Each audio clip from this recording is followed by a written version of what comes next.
हमें हमारी बेटी का ऑफिस दिखाया जाता है जहाँ पे वो कहती है ठीक है वोटिंग के जरिए अब से हमारी नई गिल्ड का नाम होगा गोल्डन एकॉन। और वहां पे और भी नाम लिखे हुए थे, लेकिन जो नाम उन्होंने चूज किया था वो था गोल्डन एकॉन गिल्ड। तो सब लोग कहते हैं बिल्कुल गोल्डन एकॉन, ये कितना अच्छा नाम है ना।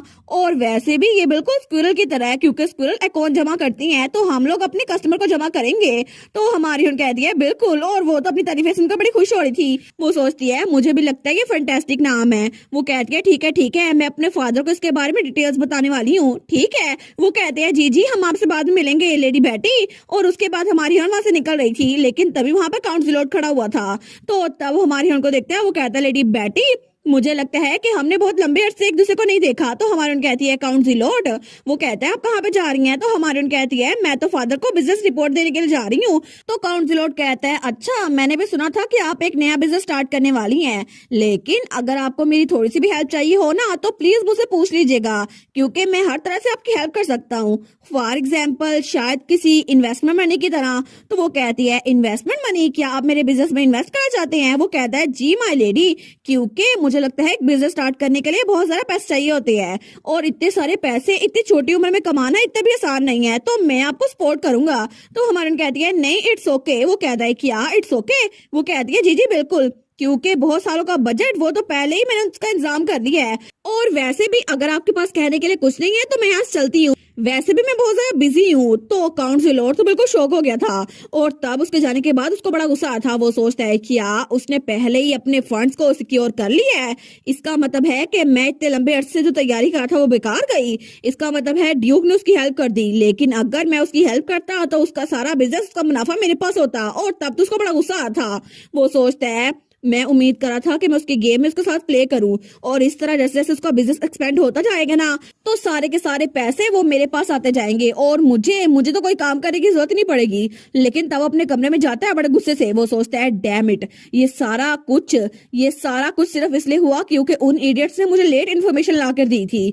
और तब वहां जाते हुए सोचता है बाय द वे अभी तक मैंने सेकंड प्रिंस से कोई बात क्यों नहीं सुनी? अभी तक वो कैपिटल लौट गया होगा, लेकिन वो स्नेक्स बहुत ज्यादा चालाक होते हैं ना, मुझे लगता है कि वो मुझसे छुटकारा हासिल करने की कोशिश कर रहे होंगे।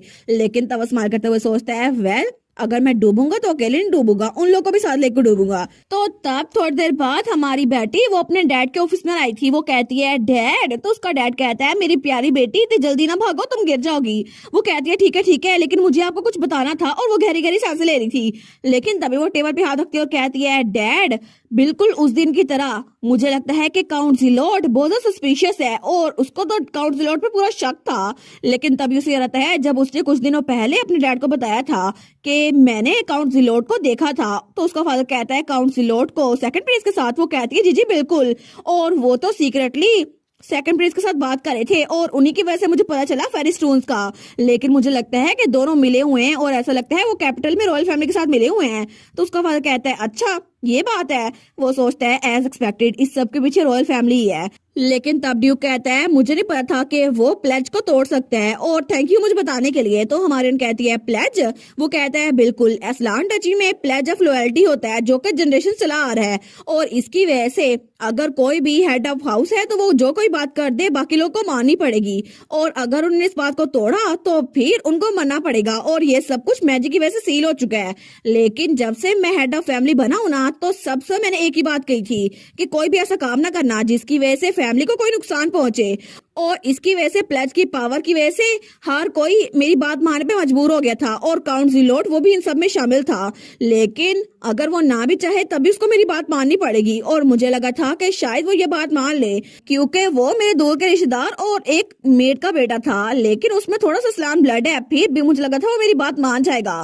तो हमारन कहती है अगर ये सब कुछ इतना पावरफुल है तो मुझे लगता है मुझे गलतफहमी हुई होगी काउंट के बारे में। तो उसका फादर कहता है नहीं इस बारे में तुम्हें कोई गलतफहमी नहीं हुई। तो हमारन कहती है क्या मतलब? तो उसका फादर कहता है तुम्हारी जजमेंट बिल्कुल ठीक है, और वैसे भी तुम्हें अपने आप को ऐसे सब कुछ करने की जरूरत नहीं है। और कोइंसिडेंटली मुझे पता चला कि जो रिपोर्ट्स मुझे कैपिटल से मिलती थी उस सबका इंचार्ज और कोई नहीं काउंट जिलोट ही था, और इसके अलावा तुम्हारी आंटी को यहाँ बुलाने वाला भी और कोई नहीं काउंट जिलोट ही था। वैसे भी मुझे प्लेज की पावर में बहुत ज्यादा ट्रस्ट था, तो मैंने उसके एक्शन को ओवरलुक कर दिया। लेकिन रिसेंटली मुझे उसके बारे में कुछ इन्फॉर्मेशन पता करनी है ताकि मैं काउंट स्लॉट को रोक सकूं। और मैं उस पर सस्पेक्ट कर ही रहा था। मुझे लगा था इस सबके पीछे रॉयल फैमिली है। लेकिन थैंक यू मुझे बताने के लिए, क्योंकि तुम्हारी सस्पिशन बिल्कुल ठीक है। और तब अपनी बेटी के सामने झुकता है। वो कहता है वैसे भी वो इस घर का और ज्यादा पार्ट नहीं है, तो अब मैं उसको सबक सिखा के रहूंगा, क्योंकि वो सिर्फ एक स्नेक है जिसने हमें नुकसान पहुंचाने की कोशिश की है। और तब प्रेजेंट में भी हमारी बेटी उसको ये बता रही थी। अब तो मुझे पक्का यकीन हो गया है कि इस सब के पीछे वही है और काउंट जिलोट वो हाउस इस्लाम के खिलाफ कुछ करना चाहते हैं। लेकिन आखिर वो मेरे बिजनेस में मुझे सपोर्ट क्यों करेंगे अगर वो फैमिली के साथ होते? तो उसका फादर कहता है मेरी प्यारी बेटी, मैं उस पर इन्वेस्टिगेट कर रहा हूँ, मैं तुम्हें बताया था ना। वो कहती है जी आपने बताया था। वो कहता है बिल्कुल, लेकिन अभी मुझे पता चला है कि उसने बहुत सारा करप्टेड चीजें की है और बहुत सारे मेड्स और सर्वेंट को रखा है। और ऐसा लगता है उसने यहाँ पर उन सबको पैसों की वजह से खरीदा था। लेकिन पहले मेरे यहाँ ना होने की वजह से उसके पास जो अथॉरिटी थी ना, मैंने यहाँ आने के बाद उससे ले ली और इस वजह से वो इस सबको एंजॉय नहीं कर पाया। लेकिन फिर भी मुझे लगता है सिचुएशन के हिसाब से अभी भी वो फाइनेंशियल इशू को ठीक करने की कोशिश कर रहा होगा, इसी वजह से उसने तुमको अप्रोच किया। लेकिन तब वो सोचता है जोनस सिलोट आखिर उसकी हिम्मत कैसे हुई कि मेरी बेटी के करीब आए? और मैंने उसको यहाँ पर इसलिए रखा हुआ है क्योंकि मुझे एविडेंस इकट्ठे करने हैं। लेकिन तुमने मेरी बेटी को यूज करने की कोशिश की थी। तो हमारी यहाँ सोचती है अच्छा करप्टेड रूट्स, इसका मतलब है कि अगर मैं ठीक से खेलूं ना तो फिर मैं उसके खिलाफ कोई ना कोई प्लान बना सकती हूँ। तो तभी उसको आइडिया रहता है। वो कहती है ठीक है मुझे समझ आ गई। वो कहती है डैड क्या ये पॉसिबल हो सकता है कि काउंट जिलोट के क्लोजेस्ट एड्स जो उसके साथ रहते हैं मैं उनकी लिस्ट दे सकूं? वो कहता है हाँ मैं तुम्हें दिखाता हूँ। लेकिन तब उसको लिस्ट देते हुए कहता है ये लो। वो कहती है थैंक यू। लेकिन तब वो कहती है क्या मैं आपसे एक और फेवर मांग सकती हूँ? चाहे काउंट जिलोट कुछ भी करे प्लीज उनके खिलाफ कुछ ना कीजिएगा। तो उसका फादर कहता है क्या सच में? वो कहती है जी बिल्कुल, मेरे पास एक आइडिया है और इसकी वजह से मैं उनके खिलाफ कुछ कर सकती हूँ ताकि उनके खिलाफ हमें एविडेंस मिल जाए। और वैसे भी मैं प्लान कर रही हूँ अपने बिजनेस को यूज करने के लिए, इसीलिए मुझे नहीं लगता कि उन्हें इतनी आसानी से जाने देना चाहिए। तो तब उसका फादर उसको बड़े प्यार से देखता है। वो सोचता है मेरी प्यारी बेटी ये कितनी चालाक बनती जा रही है ना, और इसको भी फाइट बैक करने का पूरा शौक है। ये सच में मेरी बेटी है। ये तो इस्लाम फैमिली की ब्लड लाइन से है ना, इसी वजह से इसको भी इतना गुस्सा आता है। तो तब उसके सामने झुकता है और कहता है ठीक है अगर तुम ये कह रही हो ना तो फिर मैं यही करूंगा क्योंकि मुझे तुम पे पूरा यकीन है मेरी प्यारी बेटी। तो तब अपने फादर को देखती है। वो सोचती है फादर उनको मुझ पे यकीन है। तो तब तो उसके कान और उसके टेल बाहर आ गई थी। वो सोचती है बिल्कुल मैं फादर को डिसअपॉइंट नहीं करूंगी, मैं उनकी बात मान के रहूंगी। वो कहती है ठीक है फादर मैं प्रॉमिस करती हूँ कि काउंट जिलोट को कोई ना कोई लेसन सिखा के रहूंगी। तो तब तो बड़ी पुरजोश थी। वो सोचती है बिल्कुल ऐसे में उसको मुक्का मारूंगी और फिर उसको रिग्रेट करे पे मजबूर करूंगी। लेकिन उसका फादर सोचता है कितनी क्यूट है। और तब हमें कुछ दिनों बाद का सीन दिखा जाता है जब हमारी हीरोइन मीटिंग कर रही थी। वो कहती है एक और अच्छी मीटिंग रही, थैंक यू एवरीवन। तो सब लोग कहते हैं जी बिल्कुल आप भी अपना ध्यान रखिएगा और हमें थैंक यू बोलने की कोई जरूरत नहीं है माय लेडी। तो दूसरी भी कहती है बिल्कुल ये सब कुछ आपकी वजह से है। तो तीसरा कहता है बिल्कुल जैसे जैसे डेट करीब आती जा रही है ना मैं तो नर्वस होता जा रहा हूँ। लेकिन हमारी उन कहती है ठीक है तो मैं यहाँ पर सब कुछ ठीक कर लूंगी, आप लोग घर जा सकते हैं। तो सब लोग उठते हैं। वो कहते हैं ठीक है हम आपसे बाद मिलेंगे माय लेडी। और उसके बाद सारे के सारे वहां से निकल रहे थे। लेकिन हमारी वो सोचती है ठीक है तो अब सारे निकल चुके हैं। तो पीछे से विंडोज वो क्लोज है, ब्लैक बोर्ड वो क्लीन हो गया है और आखिर में वहां पे डॉक्यूमेंट्स पड़े हुए थे जो कि उसने वैसे छोड़ दिए थे। वो कहती है ये सब कुछ तो मैसी है, मुझे लगता है ये बिल्कुल परफेक्ट है। और तब दरवाजा खोलती है और बाहर आती है। वो कहती है अब मेरे भी जाने का टाइम हो गया है। लेकिन तब वो गुनगुनाते हुए वहां से निकल रही थी और थोड़ी देर बाद वो थोड़ी सी दूर आ गई थी। तो तभी पीछे दरवाजे के पास कोई मेड आती है और तब वो दरवाजा खोलती है और वहां सारे सामान को देखती है। लेकिन तभी वो मेड सारे के सारे सामान को घूर के देखी जा रही थी और तब वो स्माइल करती है। वो सोचती है परफेक्ट, मुझे यही चाहिए था। लेकिन तब हमारी बेटी वो पिलर के बीच छुपी हुई थी और जैसे वो मेड कोई डॉक्यूमेंट लेकर बाहर निकलती है ना तो हमारी बेटी उसको देखती है। वो सोचती है दैट्स इट, बिल्कुल ऐसे ही चुरा लो जो तुम्हें चुराना है क्योंकि इसी से मेरा प्लान काम करेगा, है ना। और तब वो स्माइल कर रही थी। और तब सीन चेंज होता है और हमें कुछ दिनों बाद का सीन दिखा जाता है जहाँ पे प्रिंस एटर, हमारी बेटी और उसका भाई कालितूस बैठे हुए थे। तो तब प्रिंस कहता है माय लेडी आप इस केक को भी ट्राई करें ना। वो कहती है थैंक यू प्रिंस एटर। लेकिन कालितूस तो वहां बैठा हुआ था। वो कहता है तुम आखिर अपने घर क्यों नहीं चले जाते, मेरी बहन के साथ क्यों हमेशा टकराते रहते हो। लेकिन प्रिंस एटर कहता है घर, लेकिन मुझे नहीं लगता कि वो जगह बिल्कुल भी मेरा घर है क्योंकि वहां पे मुझे कोई वेलकम नहीं करता। तो तब कालितूस कहता है यहाँ पे भी तुम्हें कोई वेलकम नहीं करता। वो कहता है मुझे लगता है लेडी बेटी तो करती है ना। लेकिन बेटी सोचती है क्या प्रिंस एडर की अपनी फैमिली के साथ बनती नहीं है और क्या वो सिर्फ रिटर को पसंद करते हैं। लेकिन ऐसा लगता है कि प्रिंस एडर की फैमिली उनकी बिल्कुल कदर नहीं करती, हालांकि वो इतने अच्छे हैं। तो तब वो थोड़ी उदास हो गई थी। तो तब फर्स्ट प्रिंस कहता है माय लेडी, मैंने सुना था कि आपकी शॉप पे काम हो रहा है, तो क्या वो जल्दी खुलने वाली है। तो बेटी कहती है बिल्कुल, वो तो जल्दी खुलने वाली है। तो वो कहता है कितना इंप्रेसिव है ना, मुझे लगता है कि आपने बहुत ज्यादा तैयारी की है। तो वो कहता है आप तो बहुत ज्यादा अमेजिंग है। तो हमारे कहती है नहीं मैंने इतनी भी मेहनत नहीं की, ये सारा कुछ मेरे टीम का काम था। लेकिन तब तो उसके तारीफें किए जा रहा था। वो कहता है सारा का सारा डिसीजन तो आपने लिया था, सब कुछ आपने मैनेज किया था। तो हमारी हीरोइन तो एम्बैरेस हो रही थी। वो कहती है सब कुछ सच तो है, लेकिन फर्स्ट प्रिंस तो उसकी तारीफें किए जा रहा था। वो कहता है आप तो बहुत ज्यादा अमेजिंग है, आप तो बहुत ज्यादा अच्छी हैं, मैं तो इम्प्रेस हो गया। तो हमारी बेटी तो बड़ी खुश हो गई थी। वो कहती है मैंने तुम्हें कहा ना ये कुछ नहीं है। लेकिन तभी दरवाजे पे दस्तक होती है और वहां पे कोई आता है। तो तीनों वहां पर देखते हैं, तो वहां पे उसका फादर था। वो कहता है मेरी प्यारी बेटी, मुझे लगता है कि उन्होंने शॉप का इंटीरियर वो खत्म कर लिया है, तो क्या तुम मेरे साथ चलोगे इसको देखने के लिए। वो कहती है जी जी बिल्कुल, सच में उन्होंने खत्म कर लिया है। तो उसका फादर कहता है बिल्कुल तुम चलोगी। वो कहती है मैं तो आपके साथ जाना पसंद करूंगी। तो तब उसका फादर उसको उठा लेता है। तो कालीतूस कहता है मैं भी जाऊंगा। फर्स्ट प्रिंस कहता है मुझे भी ले चले माय लेडी। तो हमारी हीरोइन सोचती है मैं क्या करूं, अगर कालीतूस शॉप पे आया ना तो वो लाजमी तौर पर काउंट जिलोर को जान से मार डालेगा, लेकिन इससे तो मेरा प्लान खराब हो जाएगा ना। वो कहती है नहीं, सिर्फ आज मेरे साथ मेरे फादर जा सकते हैं क्योंकि वो मेरे इन्वेस्टर हैं और मैं तुम दोनों को बाद में इन्वाइट कर लूंगी। लेकिन कालीतूस कह रहा है कि यार ये तो बिल्कुल भी फेयर नहीं है। तो पीछे से फर्स्ट प्रिंस वो भी बड़ा उदास हो गया था। तो ड्यूक कहता है अगर गिल्ड की ओर ये चाहती है ना तो फिर ऐसा ही होगा। लेकिन तब वो कह रहा है चल चलते हैं माई बेबी। तो हमारी बेटी कहती है बिल्कुल। लेकिन कालीतूस को तो बड़ा गुस्सा आता है अपने फादर पे। वो सोचता है फादर कितने अनोइंग है ना। और तब दूसरी तरफ हमें हमारी बेटी की शॉप दिखा जाती है। जिस दिन वो खुल गई थी उस दिन का सीन दिखा रहता है। तो वहां पे बहुत सारी भीड़ लगी हुई थी।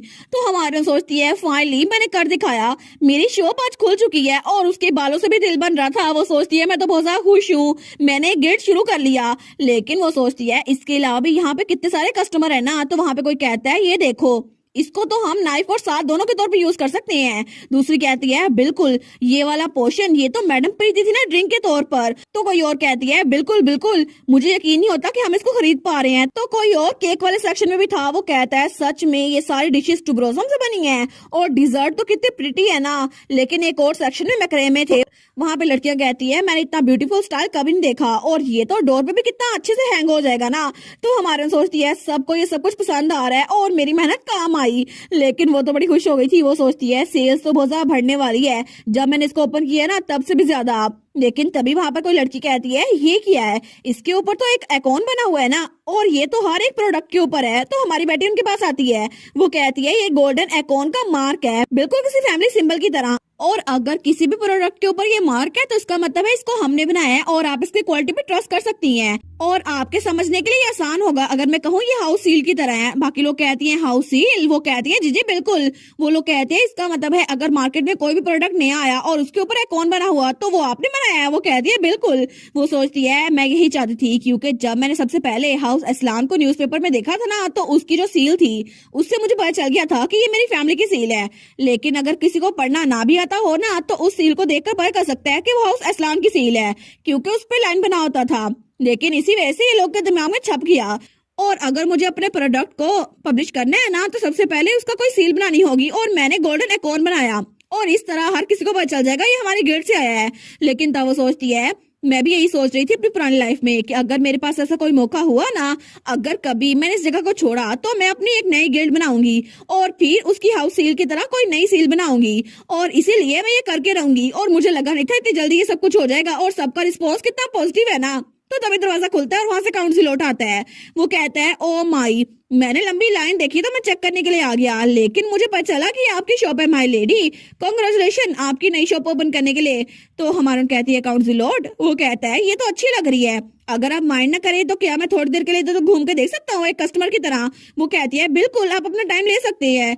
तो काउंसलर कहता है ठीक है तो फिर मैं अपना टाइम लेता हूँ। लेकिन तब हमारी बेटी उसको जाते हुए देख रही थी। वो सोचती है बिल्कुल और तब स्माइल करती है। वो कहती है मेरे जाल में फंस जाओ। लेकिन तब काउंसलर इधर उधर देखते हैं लेकिन तभी उसकी नजर एक जगह पे पड़ती है। वो कहता है क्या, ओ माय गॉश मुझे यकीन नहीं होता और वहां पे मैक्रे में थे। तो हमारी उन कहती है क्या कुछ गलत हुआ है। वो कहता है मुझे नहीं पता आपको कैसे बताऊं, लेकिन इससे चीजें थोड़ी कॉम्प्लिकेटेड बन जाएगी। तो हमारे उन कहती है प्लीज मुझे बताइए ना मसला है क्या। वो कहता है मुझे लगता है मुझे आपको दिखाना पड़ेगा। और तब वो अपने नौकर से कहता है वो लेकर आओ। तो उसका सर्वेंट कहता है जी मास्टर, और तभी वहाँ पर एक और मैक्रेमे आ गया था। तो काउंसलर कहता है एक्चुअली मैंने मैक्रेमे का बिजनेस शुरू किया है। हमारी उन कहती है सच में मुझे पता नहीं था, मैं बहुत ज्यादा बिजी थी ना इसी वजह से, लेकिन आई होप कि अपना बिजनेस तरक्की करे काउंसलर। वो कहता है थैंक यू माय लेडी, लेकिन असल में बात ये है मुझे नहीं लगता मुझे आपको ये कहना चाहिए, मे बी ये किसी सर्वेंट की गलती हो। तो हमारे उन कहती है आपका मतलब क्या है, मुझे खुल के बताएं। तो तब वो सर्वेंट वो मैक्रेमे निकालता है, वो कहता है ये ले मास्टर। तो काउंसलर कहता है मुझे आप पे बिल्कुल भी शक नहीं है माय लेडी, लेकिन क्या आप इसको देखेंगी? यहाँ पे जो दोनों मैक्रेमे लटके हुए हैं ना, ये दोनों एक तरह के हैं। आप देख रही है ना, एक मेरी गिल्ड से आया है और एक आपकी गिल्ड से आया है। तो सब लोग कहते हैं ये हो क्या रहा है? तो काउंसलर कहता है आपको इस बारे में क्या लगता है, क्या आपको नहीं लगता कि ये दोनों बिल्कुल सेम दिखते हैं? तो सब लोग कहते हैं क्या किसी एक ने दूसरे को कॉपी की है, लेकिन मैं श्योर हूँ लेडी बैटी ऐसा कुछ नहीं कर सकती। तो काउंसलर कहता है ये आइटम तो हमने बहुत जरा पहले अरसे से बना के रखा हुआ है, लेकिन आपका आइटम हमारे जैसा है, ये बात तो सेंस नहीं बनाती। क्या आप इसको एक्सप्लेन कर सकती हैं माय लेडी? आपको नहीं लगता कि आपको इसको एक्सप्लेन करने की जरूरत है? तो पीछे से हर कोई बातें करना शुरू हो गया था, क्या लेडी बैटी ने कॉपी की है? दूसरा कहता है नहीं नहीं मुझे ऐसा नहीं लगता, लेकिन ये दोनों तो सिमिलर लग रहे हैं, और सब लोग हमारी बैटी की तरफ देख रहे थे। तो तब काउंसलर कहता है मुझे माफ कीजिएगा, मैंने पब्लिक में ये सारी बात कर दी, लेकिन मुझे ये ख्याल रखना चाहिए था। तो चले हम कहीं और जाके बात करते हैं। तो हमारे कहती है नहीं, मुझे लगता है कि हमें ये बात यहीं पर करनी चाहिए। काउंसलर वो सोचता है क्या इसको इतना कॉन्फिडेंस क्यों है? वो कहता है ठीक है, अगर आप कह रही हैं तो फिर ठीक है, लेकिन हमने जहाँ पे छोड़ा था वहीं से शुरू करते हैं। तो आपको नहीं लगता कि ये दोनों बिल्कुल सेम है? और मैं इसको जितना मर्जी देखूं ये दोनों मुझे सेम लग रहे हैं। मुझे लगता है कि लेडी शिप आपने पर्सनली इसको ऑर्डर किया था ऐसे बनवाने के लिए, लेकिन मुझे लगता है कि आपके एम्प्लॉयर ने जरूर आपके साथ मजाक किया होगा। तो हमारे उसको घूर के देखती है, वो सोचती है ये मेरे एम्प्लॉयर को एक चोर कह रहा है, लेकिन तब वो कहती है काउंसलर। तो काउंसलर कहता है हाँ क्या हुआ? तो बेटी कहती है जहां तक मुझे याद पड़ता है ना, आपको ये बात पता होनी चाहिए कि दूसरों पे ऐसे ही आसानी से इल्जाम नहीं लगा देना चाहिए, क्योंकि कार्मा आपकी तरफ भी आएगा। वो कहता है क्या थैंक यू एडवाइस के लिए, लेकिन वो सोचता है इसकी हिम्मत कैसे हुई कि मुझे नसीहतें करे। लेकिन हमारे कहती है मुझे डर लगता है कि आप मेरे ओपिनियन से एग्री नहीं करेंगे। और तब उस मैक्रेमे के पास आती है और कहती है जरा गौर से देखे, आपके मैक्रेमे में फ्लावर बने हुए हैं, फ्लोरल पैटर्न है, जबकि मेरे मैक्रेमे में ऐसा कुछ नहीं है। वो कहता है माय लेडी क्या थोड़ा सा डिफरेंट होना इस बात की तस्दीक करता है कि आपने अलग काम किया है? वो कहती है ऑफ कोर्स ये बात तस्दीक करता है, लेकिन असल मजा वो ये है। और तब उस मैक्रेमे को पकड़ती है, वो कहती है जरा गौर से देखना, और तभी वो फ्लावर खींचती है तो वो सारा का सारा मैक्रेमे उतर जाता है। वो कहता है क्या ये आपने क्या किया? लेकिन तब वो तो बिल्कुल पैनिक कर गया था। वो कहता है आप ये क्या कर रही हैं? तो हमारे कहती है मैंने इसको थोड़ा सा खींचा और ये सारा का सारा उधड़ गया, लेकिन इसी वजह से हमने हमारे वाले मैक्रेमे में फ्लोरल पैटर्न बनाया है नहीं। लेकिन आपको ये बात अजीब नहीं लगती कि जो डिफेक्ट हमने ओरिजिनली रिमूव किया था वो आपके प्रोडक्ट में है? वो कहता है क्या मतलब है आपका इस बात से? आपको लगता है कि ये सब कुछ हमने किया है? ये सिर्फ कोइंसिडेंट भी हो सकता है ना, और आखिर इस बात का मतलब क्या हुआ? तो हमारन कहती है एक सिंगल कोइंसिडेंटल डिफेक्ट ऐसा तो नहीं हो सकता, तो फिर आप अपने बाकी के आइटम्स भी लेकर आए। तो काउंसलर कहता है क्या? तो तब हमारे कहती है अपनी शॉप के बाकी आइटम्स भी यहाँ पर लेकर आए ना, ताकि पता चले कि आपने नोट सही से बांधी या फिर नहीं, और वैसे भी मेरे पास कहने के लिए बहुत कुछ है। तो तब अपनी साथी को बुलाती है, तो वहां पर वो रेड बल वाली आती है, वो कहती है बिल्कुल, और तब वहां पे डॉक्यूमेंट था। वो कहती है ये सब कुछ ये वो ड्राफ्ट डिजाइन है जो हमने बनाया था अपने प्रोडक्ट के लिए। तो काउंसलर कहता है ये तो हमारे प्रोडक्ट का ड्राफ्ट डिजाइन है, आपके पास क्या कर रहा है? तो हमारे कहती है ये ड्राफ्ट डिजाइन ये हमारे प्रोडक्ट का है जो कि हमने रिजेक्ट कर दिया था। वो कहता है क्या मतलब? तो तब वो लाल बालों वाली लड़की वो कहती है माय लॉर्ड आपका ये कहने का मतलब तो नहीं है कि लेडी बैटी ने आपका ड्राफ्ट डिजाइन चुराया था? वो कहता है नहीं नहीं मेरा ये मतलब नहीं था, लेकिन हमारे सोचती है बस कर दो शक्रांते, तुम्हारी वैसे वो थोड़ा डर रहा है। लेकिन तब वो बताती है हमने शुरू में यही डिजाइन बनाया था इस फ्लोरल पैटर्न के साथ, लेकिन बाद में हमें पता चला कि उसका अंजाम भी यही होगा क्योंकि ये खुल जाएगा, इसी वजह से हमने इस पॉइंट तक इसको इम्प्रूव किया और अब आपके सामने ये प्रोडक्ट है। यहाँ पर देखे, अब हम इसको जितना मर्जी खींचिए बिल्कुल भी टूटेगा नहीं और इसकी शेप चेंज नहीं होगी। तो सब लोग कहते हैं बिल्कुल ये सच कह रहे हैं, इसका मतलब लेडी बैटी का डिजाइन असल है। तो हमारी बेटी तो बिल्कुल खुश हो गई थी, वो सोचती है बिल्कुल अब लोगों को पता चल जाएगा कि हमारे गिल्ड के प्रोडक्ट की ड्यूरेबिलिटी भी बहुत ज्यादा है। लेकिन सब लोग कहते हैं सच्ची ये तो बहुत ज्यादा काम कर रहा है। तो हमारे सोचती है इस तरह हमारी शॉप का प्रमोशन भी हो जाएगा कि हमारी चीजें ज्यादा देर तक टिकती हैं। लेकिन ये सब कुछ आपकी वजह से हो पाया है काउंसिलर, क्योंकि आपकी वजह से मैंने ये सब कुछ कर दिया। Good job mister villain. लेकिन काउंसिलर को तो बड़ा गुस्सा आता। तो हमारा सोचती है आखिर में इसने मेरी हेल्प कर दी, लेकिन इसका ये मतलब तो नहीं है कि इसको प्राइस पे नहीं करनी पड़ेगी। आखिर इसकी हिम्मत कैसे हुई ये कहने की कि मेरे एम्प्लॉयर्स की गलती थी। तो तब वो कहती है अब आपकी बारी है जवाब देने की काउंसिलर, मुझे ये बताया कि जो डिजाइन हमने रिजेक्ट कर दिया था वो आपके पास कैसे आया। तो काउंसिलर कहता है नहीं नहीं, मुझे लगता है कोई गलती हुई होगी और मुझे लगता है कि आर्टिस्ट की सिमिलर इंस्पिरेशन होती है ना, इसी वजह से मे भी ऐसा कुछ हो। तो हमारे कहती है काउंसिलर आपको नहीं लगता ये एक्सक्यूज किसी काम का नहीं है, क्योंकि आपने ही हमारा डिजाइन चुराया था।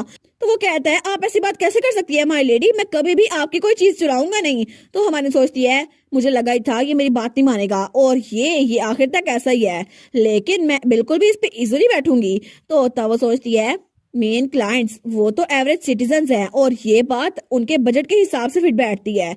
तो प्रैक्टिकली कभी भी हमें ऐसा नहीं करना चाहिए, क्योंकि मैंने वो डिजाइन वहां पर छोड़ तो दिया था, लेकिन मैंने उसकी कीमत बहुत ज्यादा रखी थी। लेकिन मैंने वहां पर उसकी 100 सिल्वर कॉइन्स कीमत रखी थी, लेकिन मैं मेक श्योर करूंगी कि अब डिफरेंस सबको पता चल जाए। तो जैसे ही वो उस मैक्रेमे के पास आती है ना जो कि टूटा हुआ था, वहां पे 500 सिल्वर कीमत रखी हुई थी। वो कहती है इसकी कीमत 500 सिल्वर है और इसकी क्वालिटी इतनी बेकार है, आपको नहीं लगता आप अपने कस्टमर का मजाक उड़ा रहे हैं? और जरा हमारे स्टोर के प्रोडक्ट को देखें, मैं इसको जैसे मर्जी हिलाऊं ये बिल्कुल भी हिलता नहीं है और इसकी अफोर्डेबल प्राइस है। ये जो सामने पे वॉल एक्सेंट है ना ये 50 सिल्वर का है और इसके अलावा ये फ्लावर पॉट 35 सिल्वर का है और इसके अलावा ये वाला कवर ये 30 सिल्वर का है। तो तभी वहां पे उसके पास एक लड़की आई थी, वो कहती 35 सिल्वर का, क्या मैं इसको देख सकती हूँ फ्लावर पॉट होल्डर को? हमारी बेटी कहती है जी जी बिल्कुल आप इसको देख सकती हैं। लेकिन काउंसलर सोचता है ये तो बिल्कुल ब्लास्ट कर रही है, इसका मतलब है इसके पास हर एक चीज है मुझे नीचे दिखाने के लिए। लेकिन मुझे लगता है अभी मैं इसके लिए माफी मांगूंगा और यहाँ से निकल जाऊंगा। वो कहता है मुझे माफ कीजिएगा, मेरे एम्प्लॉयज की वजह से ये सब कुछ हुआ,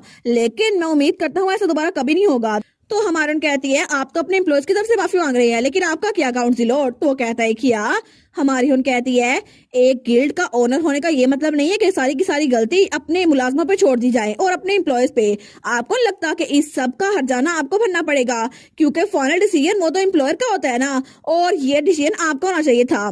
इसी वजह से इस सब का जिम्मेदार मैं आपको ठहराती हूँ काउंसिलर। तो तभी वहां पर रेड बॉल वाली और ब्लू बॉल वाला आ गया था और उसको पकड़ लिया था। वो कहते हैं जल्दी करें, हमारे साथ चले, हम आपको इन्वेस्टिगेट करेंगे, क्योंकि आप हमारी चीजों को हमारे डिजाइन को सेल कर रहे थे। वो कहता है क्या? लेकिन तभी वो दोनों उसको वहां से लेके जा रहे थे। वो कहता है एक मिनट रुको सही। लेकिन तब लाल बॉल वाली कहती है मुझे माफ कीजिएगा, लेकिन दोबारा कभी भी आप यहाँ पर नहीं आ सकते और आपको मैं गार्ड्स के पास छोड़ कर आऊंगी। तो तब वो तो बिच चिल्लाए जा था। तो हमारी स्माइल करती है, वो सोचती है अब अच्छा लग रहा है, देखा काउंसिलर को हम रखेंगे और इस तरह इसके कुछ सबूत हमारे पास आ जाएंगे। और तब दरवाजा खोल के सुजाते हुए देख रही थी। वो सोचती है चलो सक्सेसफुल तो हो गया, इस तरह मैं थोड़ा सबक सिखा पाई इसको। लेकिन तब वो जाते हुए उनको कहती है शांति वेन मैं बाकी सब कुछ तुम पे छोड़ती हूँ। तो तभी वहां पर 2 बच्चे छुपे हुए थे। वो कहते हैं तुमने देखा? और वहां पे 5 या 6 साल के बच्चे थे। वो दोनों कहते हैं तुमने देखा वो लड़की ये वही है ना जिसने स्नेक को पकड़ा है, उसको सबक सिखाया है? दूसरा कहता है बिल्कुल, स्नेक डर के भाग गया। लेकिन तब वो बच्चे कहते हैं सच्ची ये वही तो नहीं जिसके बारे में हमें सिस्टर ने बताया था? दूसरा कहता है बिल्कुल, मुझे भी यही लगता है। तो हमारी बेटी तो अंदर जा रही थी, वो सोचती है चलो अपने बिजनेस में वापस चलते हैं। लेकिन तब वो दोनों उस गोल्डन अकाउंट का नाम पढ़ते हैं। वो कहते हैं बिल्कुल ये तो वही है, स्नेक कैचिंग लाइन। और हमारी बेटी को तो कोई आइडिया नहीं था कि वो बच्चे उसको देख रहे हैं और वो तो बड़ी खुशी से अंदर जा रही थी। हमें शाम का वक्त दिखाया जाता है जब हमारी हीरोइन की सारी दुकान खाली हो चुकी थी, क्योंकि हर चीज बिक चुकी थी। तो तब सब लोग कहते हैं कस्टमर का रिएक्शन तो बहुत एक्सप्लोसिव था। दूसरा कहता है बिल्कुल, कल हम सुबह सुबह आके सारे के सारे स्टॉक फिर से रिफिल कर देंगे। तो वेन कहता है मेरे मसल्स तो अभी से दुखना शुरू हो गए हैं। लेकिन हमारी हीरोइन कहती है मैंने तुम सबके लिए कुछ प्रिपेयर किया है। तो वेन वहां पर देखते हैं तो हमारी हीरोइन 3 एनवेलप निकालती है। वो कहती है आज तुम लोगों ने बहुत ज्यादा हेल्प की, तो ये तुम लोग का बोनस। लेकिन सारे के सारे बोनस को लेकर बड़े खुश हो गए थे। वेन कहता है ओ माय गॉड, मुझे तो बिल्कुल एक फीदर की तरह लाइट लग रहा है। तो वो लाल बाल वाली लड़की कहती है ओ गिल्ड मास्टर, आपने तो मेरी लॉयल्टी खरीद ली है। तो शेफ भी कहता है तो स्क्विरल शिफ्टर की इनेट पावर हीलिंग मैजिक है ना, क्योंकि हम लोग को आपने फाइनेंशियली हील कर दिया है। तो हमारी कहती है ठीक है, तो आज का काम हम खत्म करते हैं, यहाँ पे दुकान बंद करते हैं। लेकिन तभी वहां पे घंटी बजती है।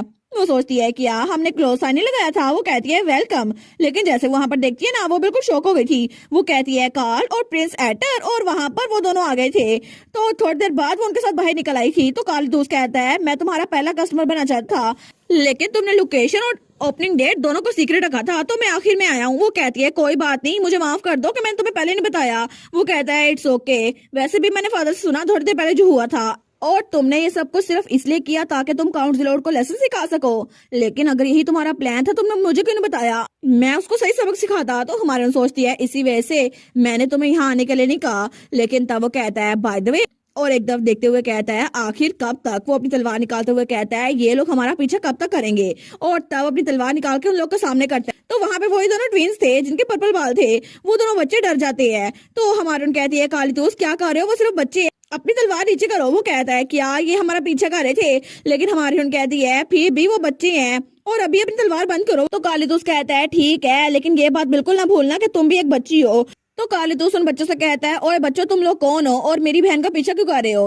तो बच्चे कहते हैं हम यहाँ पर इसलिए आए हैं क्योंकि हमें कुछ बताना है। दूसरा बच्चा भी कहता है बिल्कुल हमें लाइन को कुछ बताना है। तो काली तूस कहता है क्या तुम मुझसे मिलना चाहते थे, लेकिन तुमने मुझे पहले बताया क्यों नहीं? मुझे तो गलतफहमी हो गई थी। तो बच्चे उसको इग्नोर करके जाने लगते हैं। वो कहते हैं नहीं तुमसे नहीं मिलना था। दूसरा भी कहता है बिल्कुल तुमसे नहीं मिलना था। तो दोनों बेटी के पास आए थे। वो कहते हैं हमें इससे मिलना था, ये है लाइन। तो हमारे कहती है क्या मैं? वो कहती है तुम दोनों ट्विंस हो।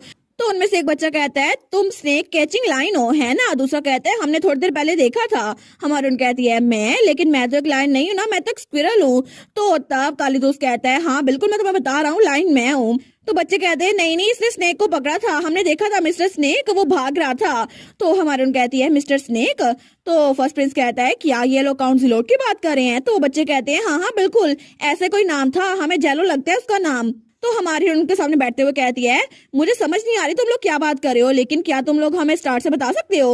वो दोनों बच्चे एक दूसरे की तरफ देखते हैं और कहते हैं ठीक है, हमारी ओल्डर सिस्टर हमें बताया था कि अगर वो काफी अरसे तक वापस ना लौटे ना तो फिर हम जाके लाइन को ढूंढे। और तब उन्हें याद आता है जब उनकी बड़ी बहन उनके पास थी, तो तब दोनों बच्चे भी उसके साथ थे। वो कहते हैं सिस्टर आप क्या चीज दफन कर रही हैं? दूसरा कहता है ये तो एक बॉक्स है। तो उसकी सिस्टर कहती है बिल्कुल ये बहुत इंपॉर्टेंट बॉक्स है और कल से मैं काम पे जाने वाली हूँ, लेकिन अगर मुझे काम करते हुए बहुत ज्यादा दिन लग जाए ना तो प्लीज लड़ना मत, ठीक है, और एक दूसरे का ख्याल रखना। तो वो कहते हैं सच्ची, लेकिन मुझे घर नहीं रहना ना डैड के साथ, डैड तो बहुत ज्यादा बुरे हैं। दूसरा भी कहता है बिल्कुल, लेकिन अगर आप मिस्टर जेलो की हेल्प करने वाली हैं तो हमें बता दें। तो उनकी सिस्टर कहती है नहीं नहीं वो जेलो नहीं है, वो काउंट जिलोट है। तो वो कहते हैं अच्छा लेकिन कितना डिफिकल्ट नेम है ना, मैं इसको याद नहीं कर सकता। दूसरा कहता है हम उसको मिस्टर स्नेक कह के बुलाएं। वो कहती है हाँ ठीक है, लेकिन तब उनकी बहन उनके सर पे हाथ रखती है। वो कहती है ठीक है मैं जाकर मिस्टर स्नेक की हेल्प करूंगी और जल्दी वापस आ जाऊंगी। और तब वो थोड़ा सीरियस होते हुए कहती है लेकिन अगर मैं यहाँ पर वापस ना आ पाई ना तो ये बॉक्स जो यहाँ पे मैं गाड़ रही हूँ ना इसको जाके लाइन को दे देना। तो वो दोनों बच्चे कहते हैं लाइन को? तो वो कहती है बिल्कुल लाइन को रिकॉग्नाइज करना बहुत ज्यादा सिंपल है, वो वही होगा जो स्नेक को सेट पास करेगा और उसको हरा देगा। तो तभी हमारी बेटी ने काउंट जिलोट को हराया था। तो वो लोग कहते हैं बिल्कुल यही लाइन है। और तब वो बॉक्स लाकर उन्होंने बेटी को दे दिया था। तो बेटी अपने फादर के पास वो बॉक्स लेके गई थी। वो कहती है ट्विंस ने मुझे ये दिया है। तो उसका फादर कहता है ये सब कुछ तो कोड लैंग्वेज में लिखा हुआ है। तो हमारी उन कहती है मे भी ये सारी इंस्ट्रक्शन काउंट जिलोट ने उनको भेजी थी और ट्विंस ने मुझे बताया कि उनकी बड़ी बहन को काउंट जिलोट ने काम दिया था और मुझे लगता है कि उन्होंने काम करवा के उस लड़की को मार दिया होगा, वो तो सच में एक डीमन है ना। तो ड्यूक कहता है उसे मार दिया होगा? वो कहती है वेल मैंने सुना था कि जब ट्विंस की बहन डिसअपियर हुई थी ना उसी वक्त वेयर हाउस में आग लगी थी और तब वहां पर कोई इंसान भाग रहा था, लेकिन कॉन्स्टेंटली उसको काली तूस ने पकड़ लिया। लेकिन जब हमने उसको पकड़ा ना तो वो एक लड़की थी जो कि पहले ही मर चुकी थी, मुझे लगता है कि वो ट्विंस की बड़ी बहन थी। तो काली तूस कहता है मैं श्योर हूँ कि जिलोट ने ये सब कुछ खुद स्टार्ट किया था और आग भी उसने लगवाई थी और उसने ये सब कुछ फ्रेम उस लड़की पे कर दिया और उसको जान से भी मार दिया। तो हमारे कहती है बेचारी लड़की, और अभी तक मैंने ट्विंस को इस बारे में नहीं बताया। वो दोनों तो फर्स्ट प्रिंस के साथ बैठे हैं, तो वो दोनों ट्विंस तो बड़े खुश थे। वो कहते हैं मैं इसको खाना चाहता हूँ। दूसरा कहता है मैं भी खाना चाहता हूँ। लेकिन तब ड्यूक कहता है मैं उन लोग का रिवेंज जरूर लूंगा, अभी मैं इसको डिकोड करने के लिए भेज देता हूँ। लेकिन कालीतूस कहता है फादर आपने ये सारे एविडेंस इकट्ठे कर ही लिए हैं तो उसको मार क्यों नहीं देते? वैसे भी हम लोग इधर इंतजार क्यों कर रहे हैं? तो बेटी कहती है नहीं आपको नहीं पता वो क्या करना चाहता है, इसलिए आप इसको मार नहीं सकते। और अगर हम इन्फॉर्मेशन को डिग करते रहे ना तो क्या पता कि हम फैमिली प्लेज को तोड़ने का तरीका भी पता कर ले जिसकी वजह से वो हमें धोखा दे रहा था, लेकिन क्या पता इसकी वजह से हमें कुछ पता चल जाए। और तब थोड़ी देर बाद वहां पर वो ऑफिसर आगे थे जो कि डिकोड करने के लिए आए थे। वो कहते हैं इसको डिकोड करने में ज्यादा टाइम नहीं लगेगा और इसमें तो हैंड राइटिंग एनालिसिस भी है। लेकिन तब दूसरा कहता है जी बिल्कुल, जब आप वापस लौटेंगे ना तब इससे पहले हम ये कंप्लीट कर लेंगे। तो बेटी कहती है फादर आप कहीं पे जा रहे हैं? तो उसका फादर कहता है बिल्कुल मैं माउंटेन्स पे जा रहा हूँ थोड़ी देर के लिए। वो कहती है माउंटेन्स पे? तो उसका फादर कहता है हाँ, वाइल्ड बीस्ट माउंटेन पे बहुत ज्यादा होते हैं ना और विंटर में जब उनको फूड नहीं मिलती तो वो लोग यहाँ पर आते हैं, इंसानों पे हमला करते हैं। तो अगर मुझे उनको डराना है ना तो अपनी शेप शिफ्टर की पावर को यूज करना होगा। और तुम यहाँ रह के मेरा इंतजार करना मेरी प्यारी बेटी, मैं जल्दी वापस आ जाऊंगा। लेकिन जैसे वो बेटी को देखते हैं ना, वो तो चमक रही थी। वो कहती है पावर ऑफ शेप शिफ्टर कितना अमेजिंग है ना, मुझे सच में लगता है कि मैं आपको देखना चाहती हूँ। प्लीज फादर मुझे साथ ले जाए ना, प्लीज प्लीज प्लीज। तो तब वो तो बड़ी क्यूट लग रही थी, तो उसका फादर उसको देखते हैं और वो उसकी बात मान गया था। और तभी हमें अगले दिन का सीन दिखा रहता है जब हमारी हीरोइन उनके साथ आ गई थी। लेकिन तब अपने छोटे से घोड़े पर थी। वो कहती है मैं कभी भी इतनी दूर जंगल में नहीं आई। और उसके साथ उसका फादर, कालीदोस और बाकी के नाइट्स भी थे। लेकिन उसका भाई उसको नीचे उतारते हुए कहता है सच में? तो वो कहती है हाँ हाँ बिल्कुल। तो उसका भाई कहता है वेल तुम्हारे लिए ये नया होगा ना, क्योंकि अभी हमें टॉप पे पहुंचने में बहुत सारा टाइम लग जाएगा। लेकिन मैं बहुत ज्यादा इम्प्रेस हूँ बुशी टेल। तो वो व्हाइट वाली गुलहरी भी उसके सर पे बैठी हुई थी। लेकिन तब उसके सर पे हाथ रखते हुए कहता है ये बहुत ज्यादा रफ जर्नी थी, लेकिन तुमने अच्छे से काम किया और तुम प्रिजर्व थी। तो उसका फादर भी वहां पर आ गया था। वो कहता है ऑफ कोर्स मेरी बेटी हाउस असलान की एक मेंबर है ना। तो तब हमारी बेटी कहती है एग्जैक्टली मैं एक असलान हूँ। लेकिन तब कालीदोस कहता है मैं भी असलान का मेंबर हूँ बुशी टेल, तुम्हें पता है ना। वो कहती है हाँ हाँ बिल्कुल हम सब असलान हैं। तो वो स्क्विरल वो भी कहती है कू। तो कालीदोस कहता है इसमें तुम शामिल नहीं हो। तो तब थोड़ी देर बाद हमारी हीरोइन वो अपने टेंट में आ गई थी। वो कहती है मुझे कपड़ों को ऑर्गेनाइज करने में बहुत ज्यादा टाइम लगा और फादर ने यहाँ आने से पहले मुझे बहुत ज्यादा कपड़े पहनाए थे ताकि मुझे ठंड ना लग जाए। लेकिन अब फाइनली मैंने कुछ कपड़े बदल लिए हैं और अब मुझे लाइटर लग रहा है। तो वहां पे कालीदोस आता है। वो कहता है बुशी टेल तुम क्या कर रही हो? वो कहती है मैं तो अपनी चीजों को अनपैक कर रही थी। तो कालीदोस कहता है मैं तुम्हारी हेल्प करूं? वो कहती है नहीं नहीं मैंने काम कर लिया है। तो कालीदोस कहता है फिर तो अच्छी बात है क्योंकि ये शुरू होने वाला है। वो कहती है क्या शुरू होने वाला है? तो उसका भाई कहता है और क्या, जिस वजह से हम यहाँ पर आए हैं फादर की सेरेमनी। तो तब उसको भाई लेके आया था। वो कहता है तुम्हें पता है ये क्या है बुशी टेल? तो हमारी कहती है जी जी मैंने फादर से सुना था कि असल में इसकी वजह से विंटर में सारे के सारे मॉन्स्टर यहाँ से भाग जाते हैं। तो वो कहता है तुम्हें पता है इसको कैसे करते हैं? तो बेटी कहती है नहीं नहीं मुझे इस बारे में नहीं पता। तो कालीदोस कहता है ये एक प्रोक्लेमेशन सेरेमनी है जिसकी वजह से शेप शिफ्टर की पावर की वजह से वो किसी भी मॉन्स्टर को बता देंगे ये एरिया उनका है और कभी भी कोई मॉन्स्टर इधर नहीं आएगा तकरीबन 1 साल के लिए। तो हमारे सोचती है इसका मतलब है कि फादर अपनी शेप शिफ्टर की पावर यूज करेंगे, कितना कूल होगा ना। लेकिन तभी वहां पर कोई आता है, वो था एक लाइन। तो हमारी बेटी उसको देखती है तो वो उसका फादर था जो कि अपनी लाइन फॉर्म बनाया था और बड़ा प्यारा लग रहा था। तो बेटी उसको देखती है। वो कहती है वाह डैड तो बिल्कुल एक लाइन की तरह कितने कूल लग रहे हैं ना। तो उसका भाई कहता है मैं भी ब्लैक लाइन हूँ, तुमने मुझे देखा तो हुआ है, मैं जरा कूल हूँ। तो तब उसकी बातें सुनती है। वो सोचती है ये कितने ज्यादा अच्छे लग रहे हैं ना, इनसे एनर्जी फील हो रही है। तो उसका भाई कहता है बुशी टेल मेरी बात सुन भी रही है या फिर नहीं? वो सोचती है पता नहीं फादर की सेरेमनी कितनी ज्यादा जबरदस्त होगी ना, जो ये पावर डिस्प्ले करेंगे कितनी औसम होगी ना। और तब उसका फादर अपनी लाइन वाली फॉर्म में एज तक पहुंच गया था और तब बाकी के सारे पीछे खड़े हुए थे। लेकिन तभी उसका फादर अपनी पावर को अनलीश करता है और तब वो धारता है और उसकी आवाज पूरे माउंटेन में फैल रही थी जिसकी वजह से वहां पे सारे के सारे भेड़िए वहां से भाग रहे थे। तो तब हमारी हीरोइन को देखती है। वो सोचती है वाओ फादर तो कितने अमेजिंग है ना, इन्होंने ना सिर्फ वाइल्ड बीस्ट को भगा दिया बल्कि ये तो अपनी टेरिटरी का ऐलान भी कर रहे हैं कि इस जगह के असल मालिक यही हैं। और उसका फादर वहीं पर खड़ा हुआ था।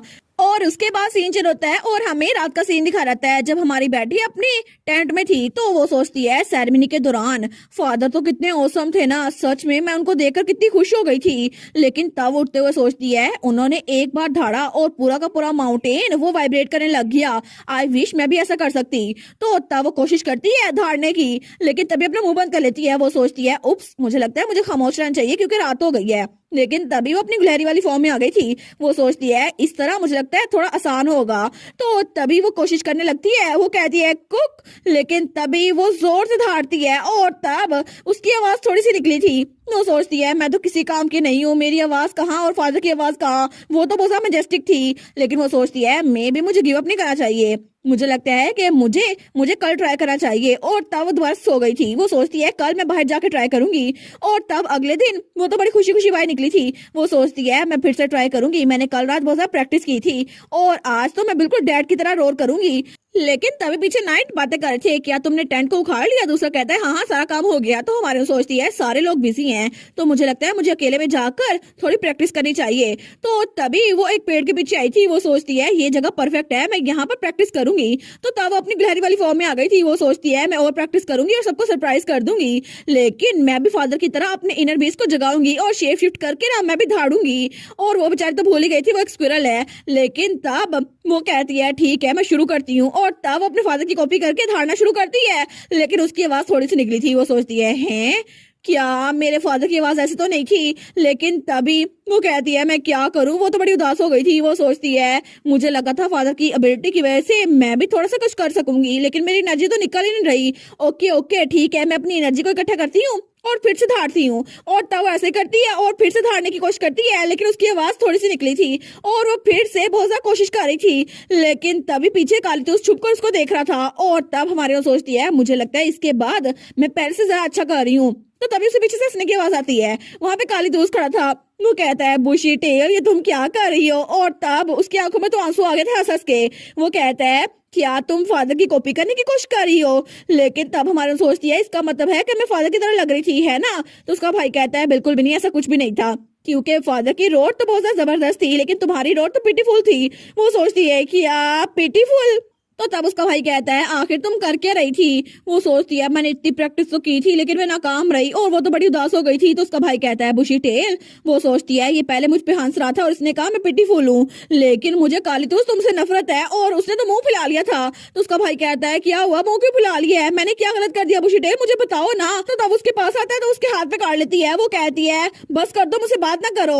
लेकिन थोड़ी देर बाद वो अपनी इंसानी वाली फॉर्म में आ गई थी और कालीतूस के हाथ में जो उसने काटा था ना, वहां पे निशान भी रह गया था और उसको तो अभी भी अपने भाई पे गुस्सा ही जा रहा था। तो उसका फादर उसको देखते हैं। वो कहता है अच्छा तो कालीतूस ने गलती की है।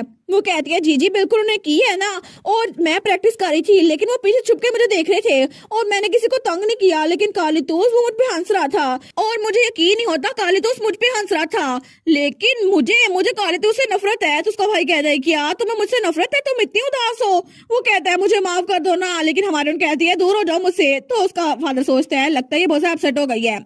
तो वो कहता है माई बेबी प्लीज अपसेट ना हो, क्या तुम मुझे दिखा सकती हो तुमने कैसे प्रैक्टिस की थी। वो कहती है लेकिन। तो उसका फादर कहता है कॉन्फिडेंट रहो, मुझे दिखाओ तुमने कैसे प्रैक्टिस की थी, क्योंकि मुझे लगता है ये बहुत लाउड होने वाली है। वो सोचती है फादर उनको मुझ पे भरोसा है। तो वो कहता है ठीक है ठीक है। तो तब वो कहती है फादर क्या मैं आपकी तरह रोर कर सकती हूँ। वो कहता है क्या मेरी तरह। वो कहती है जी जी बिल्कुल आपकी तरह फादर, मैंने जब भी आपको प्रैक्टिस करते हुए देखा था ना, तो तब मैंने भी वैसे प्रैक्टिस की थी और उस वक्त तो आप बहुत अमेजिंग लग रहे थे। तो उसका फादर सोचता है मेरी बेटी ने भी मुझे बताया कि मैं बहुत अमेजिंग हूँ। तो तब वो कहता है मुझे कोई डाउट नहीं है, क्योंकि तुम बहुत अच्छे से रोर करोगी। तो वो कहता है नाइट्स ये बात सच है ना। नाइट्स कहते हैं जी जी बिल्कुल, लेडी बेटी की रोर की वजह से हमें बहुत अच्छा लगेगा। तो बेटी कहती है ठीक है ठीक है, तो फिर मैं करके दिखाऊंगी। और तभी वो अपनी शक्ल चेंज करती है और गुलानी वाली फॉर्म में आ गई थी।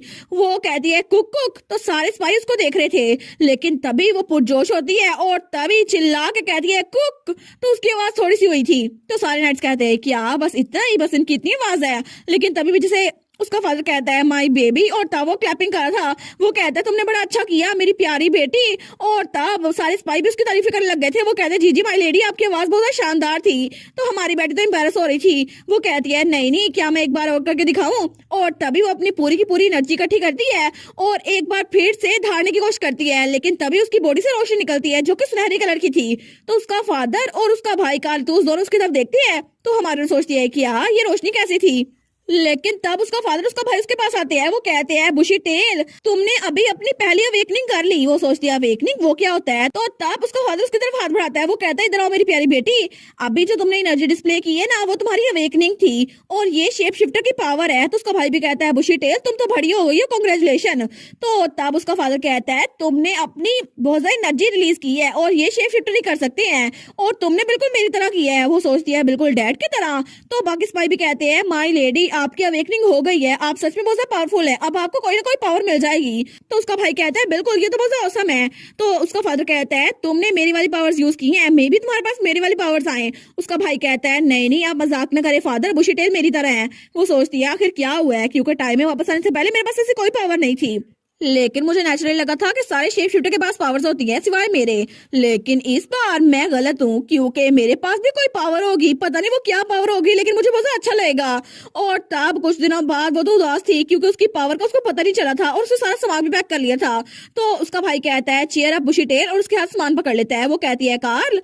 तो हमारून कहती है लेकिन मैंने इतनी प्रैक्टिस की थी ना, लेकिन उसके बाद दोबारा मेरी पावर अनलीश ही नहीं हुई, मुझे पता नहीं चला मेरी पावर क्या है। तो उसका भाई कहता है ये नॉर्मल है ना, क्योंकि स्टार्ट में पावर अनस्टेबल होती है। वो कहती है इतनी ज्यादा अनस्टेबल? वो कहता है तुम्हें इम्पेशेंट होने की जरूरत नहीं है, क्योंकि ये सिर्फ तुम्हारी शुरुआत है, और जब तुम्हारी पावर तुम बड़ी होगी ना तो अनलीश हो जाएगी। और तुम फिक्र ना करो, मेरी एबिलिटीज जब मैं 10 साल का था तब फुल अवेकनिंग हुई थी। वो कहती है फुल अवेकनिंग हो गई थी? तो तब वो कहता है बिल्कुल। तो तभी वहां पर उसका फादर भी आता है। वो कहता है शेप शिफ्टर के लिए फुल अवेकनिंग बहुत ज्यादा पावरफुल होती है और बहुत ज्यादा स्पेशल होती है, और जब ये होगा ना तो सब लोग तुम्हें एक टीनेजर समझेंगे और तुम्हें एक नया टाइटल दे दिया जाएगा। वो कहती है एक नया टाइटल? तो उसका फादर कहता है कालितूस एल एस्लान। तो उसका भाई सोचता है कि यार ये मेरा पूरा नाम क्यों ले रहे हैं, लेकिन तब उसका फादर कहता है तुम्हारे भाई के नाम में जो एल है ना, उसका मतलब है कि उसकी फुल अवेकनिंग हो चुकी है, और तुम्हारे नाम के साथ भी एल तब लगेगा जब तुम्हारी पावर्स फ्रीली तुम यूज कर सकोगी, और इसलिए हम तुम्हारा नाम रखेंगे बेटी एल एस्लान। तो हमारी बेटी सोचती है सच में, इसका मतलब है मेरी पावर्स कभी भी वेकन हो सकती है, तो फिर मुझे अपसेट होने की जरूरत नहीं है। तो उसका फादर कहता है बिल्कुल, और जब तुम्हारे पास ये टाइटल आ जाएगा ना तो तुम हेड ऑफ हाउस बनने के लिए एलिजिबल हो जाओगी, बिल्कुल कालितोस की तरह। तो हमारून कहती है मैं सच में, क्या मैं हेड ऑफ द हाउस बन सकती हूँ? उसका फादर कहता है बिल्कुल, तुम्हें सरप्राइज होने की जरूरत नहीं है, क्योंकि तुम मेरी बेटी हो ना, इसलिए तुम एलिजिबल हो। वो कहती है लेकिन मैं एक स्पिरिट शिफ्टर हूँ ना। वो कहता है बिल्कुल मेरी प्यारी बेटी, तुम एक लाइन नहीं हो, और इसीलिए मुझे लगता है कि तुम कालितोस से भी ज्यादा अच्छे से इस फैमिली को चला सकती हो। कालितोस कहता है बिल्कुल, मुझे भी इस बात पे कोई ऑब्जेक्शन नहीं है। तो हमारी बेटी सोचती है क्या हेड ऑफ द हाउस? तो तब उसका फादर कहता है अगर तुम हेड ऑफ द हाउस बनना चाहती हो तो कोई भी तुम्हें नहीं रोकेगा, और हम हमेशा तुम्हें सपोर्ट करेंगे। तो हमारी वो सोचती है हेड ऑफ द हाउस, क्या सच में मैं बनना चाहती हूँ, और मेरा नाम क्या होगा? बेटी एल एस्लान। और तब वो थोड़ी कंफ्यूज हो गई थी, क्या उसको हेड ऑफ हाउस बनने के लिए ट्राई करना चाहिए या फिर नहीं। हमें रात का सीन दिखा रहता है और ड्यूक का मेंशन। तो तभी वहां पर कोई कहता है वेलकम बैक मास्टर, क्या आपकी एक्सपेडिशन अच्छी रही और सेफली कंप्लीट हो गई? तो ड्यूक कहता है हाँ हो गई।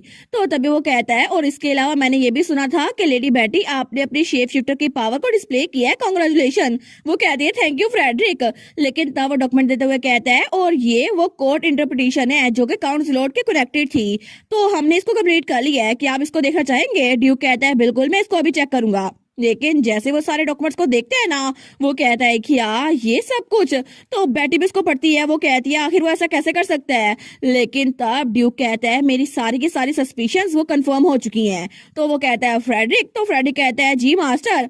ड्यूक कहता है अभी काउंट जिलोट को यहाँ पर लेकर आओ, अभी की अभी। और तब तो वो बड़ा गुस्से में था। वो कहता है अभी मैं उस स्नेक की टेल वो काट के फेंक दूंगा। और थोड़ी देर में गार्ड्स काउंट जिलोट को ले भी आए थे। तो वो कहता है लियोन हार्ट, आखिर ये क्या है, तुम मुझे यहाँ पर क्यों लेकर आए हो?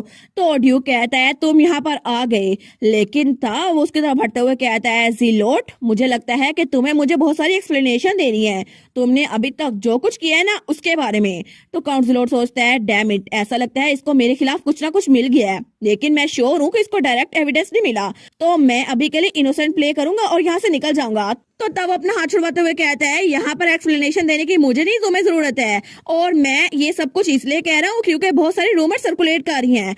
आखिर तुम्हें क्या लगता है कि तुम next head of the house किसे बनाने वाले हो? और वो बेटी की तरफ इशारा करता है। वो कहता है तुम इस लड़की को हेड ऑफ द हाउस बनाने का सोच रहे हो, तुम्हें सच में लगता है ये बात सेंस बनाती है? और तब वो तो बड़ा गुस्से में हुआ था, लेकिन तब ड्यूक अपनी बेटी के कंधे पे हाथ रखता है और कहता है हाँ तो इसमें मसला ही क्या है, मेरी बेटी हेड ऑफ द हाउस बनने के लिए एलिजिबल है, और तुम इस बारे में बोलने वाले होते कौन हो? लेकिन हमारी बेटी अपनी डैड की तरफ देखती है। तो तब काउंट जिलोट सोचता है एलिजिबल, ये मजाक कर रहा है ना, ये बता रहा है कि मैं हेड ऑफ द हाउस नहीं बन सकता, लेकिन ये बच्ची हेड ऑफ द हाउस बन सकती है।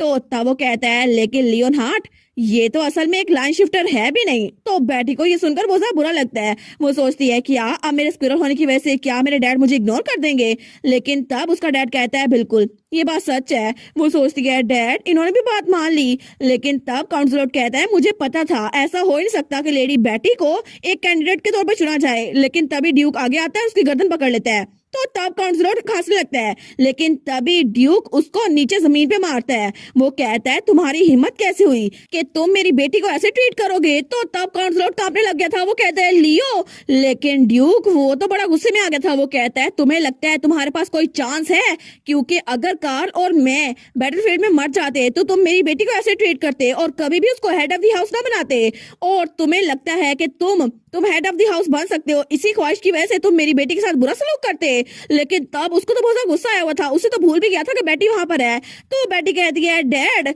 लेकिन तभी वो होश में आता है, वो अपनी बेटी की तरफ देखता है, वो कहता है माय बेबी। लेकिन तब वो सोचता है ओ नो, मैंने तो गुस्से में देखा ही नहीं कि मेरी बेटी देख रही है। लेकिन तभी वो अपने डैड का बाजू पकड़ते हुए कहती है प्लीज उसे मारिएगा मत।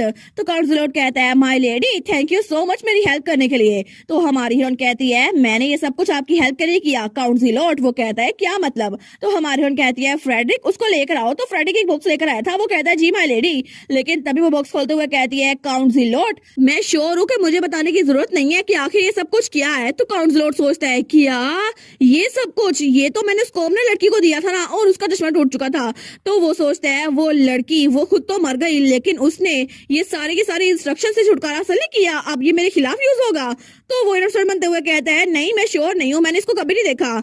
तो हमारी हीरोइन कहती है अब डिनाई करने का कोई फायदा नहीं, हमने इसमें हैंडराइटिंग एनालिसिस की है और इसमें पता चल रहा है ये सब कुछ आपने लिखा है कि सीक्रेट वेयर हाउस के डोर को ओपन कैसे करना है और फायर प्रिवेंशन मैयर की लोकेशन कहाँ पर है, और इसके अलावा इसमें सारे के सारे इंस्ट्रक्शन है अलर्ट सिस्टम के बारे में, सिक्योरिटी पाथ के बारे में। आपको लगता है कि ये सब कुछ आपने कोड में लिखा है तो हमें पता नहीं चलेगा काउंसलर। लेकिन काउंसलर तो पैनिक कर गया था। तो बेटी सोचती है उसने अपने आप पे शक ना आने की वजह से उन ट्विंस की बड़ी बहन को जान से मार डाला। लेकिन मेरे रीबॉर्न होने से पहले फर्स्ट रिट्रीट हो चुकी थी और उसकी वजह से मेरे फादर को सब लोग बहुत ज्यादा बुरा भला कह रहे थे।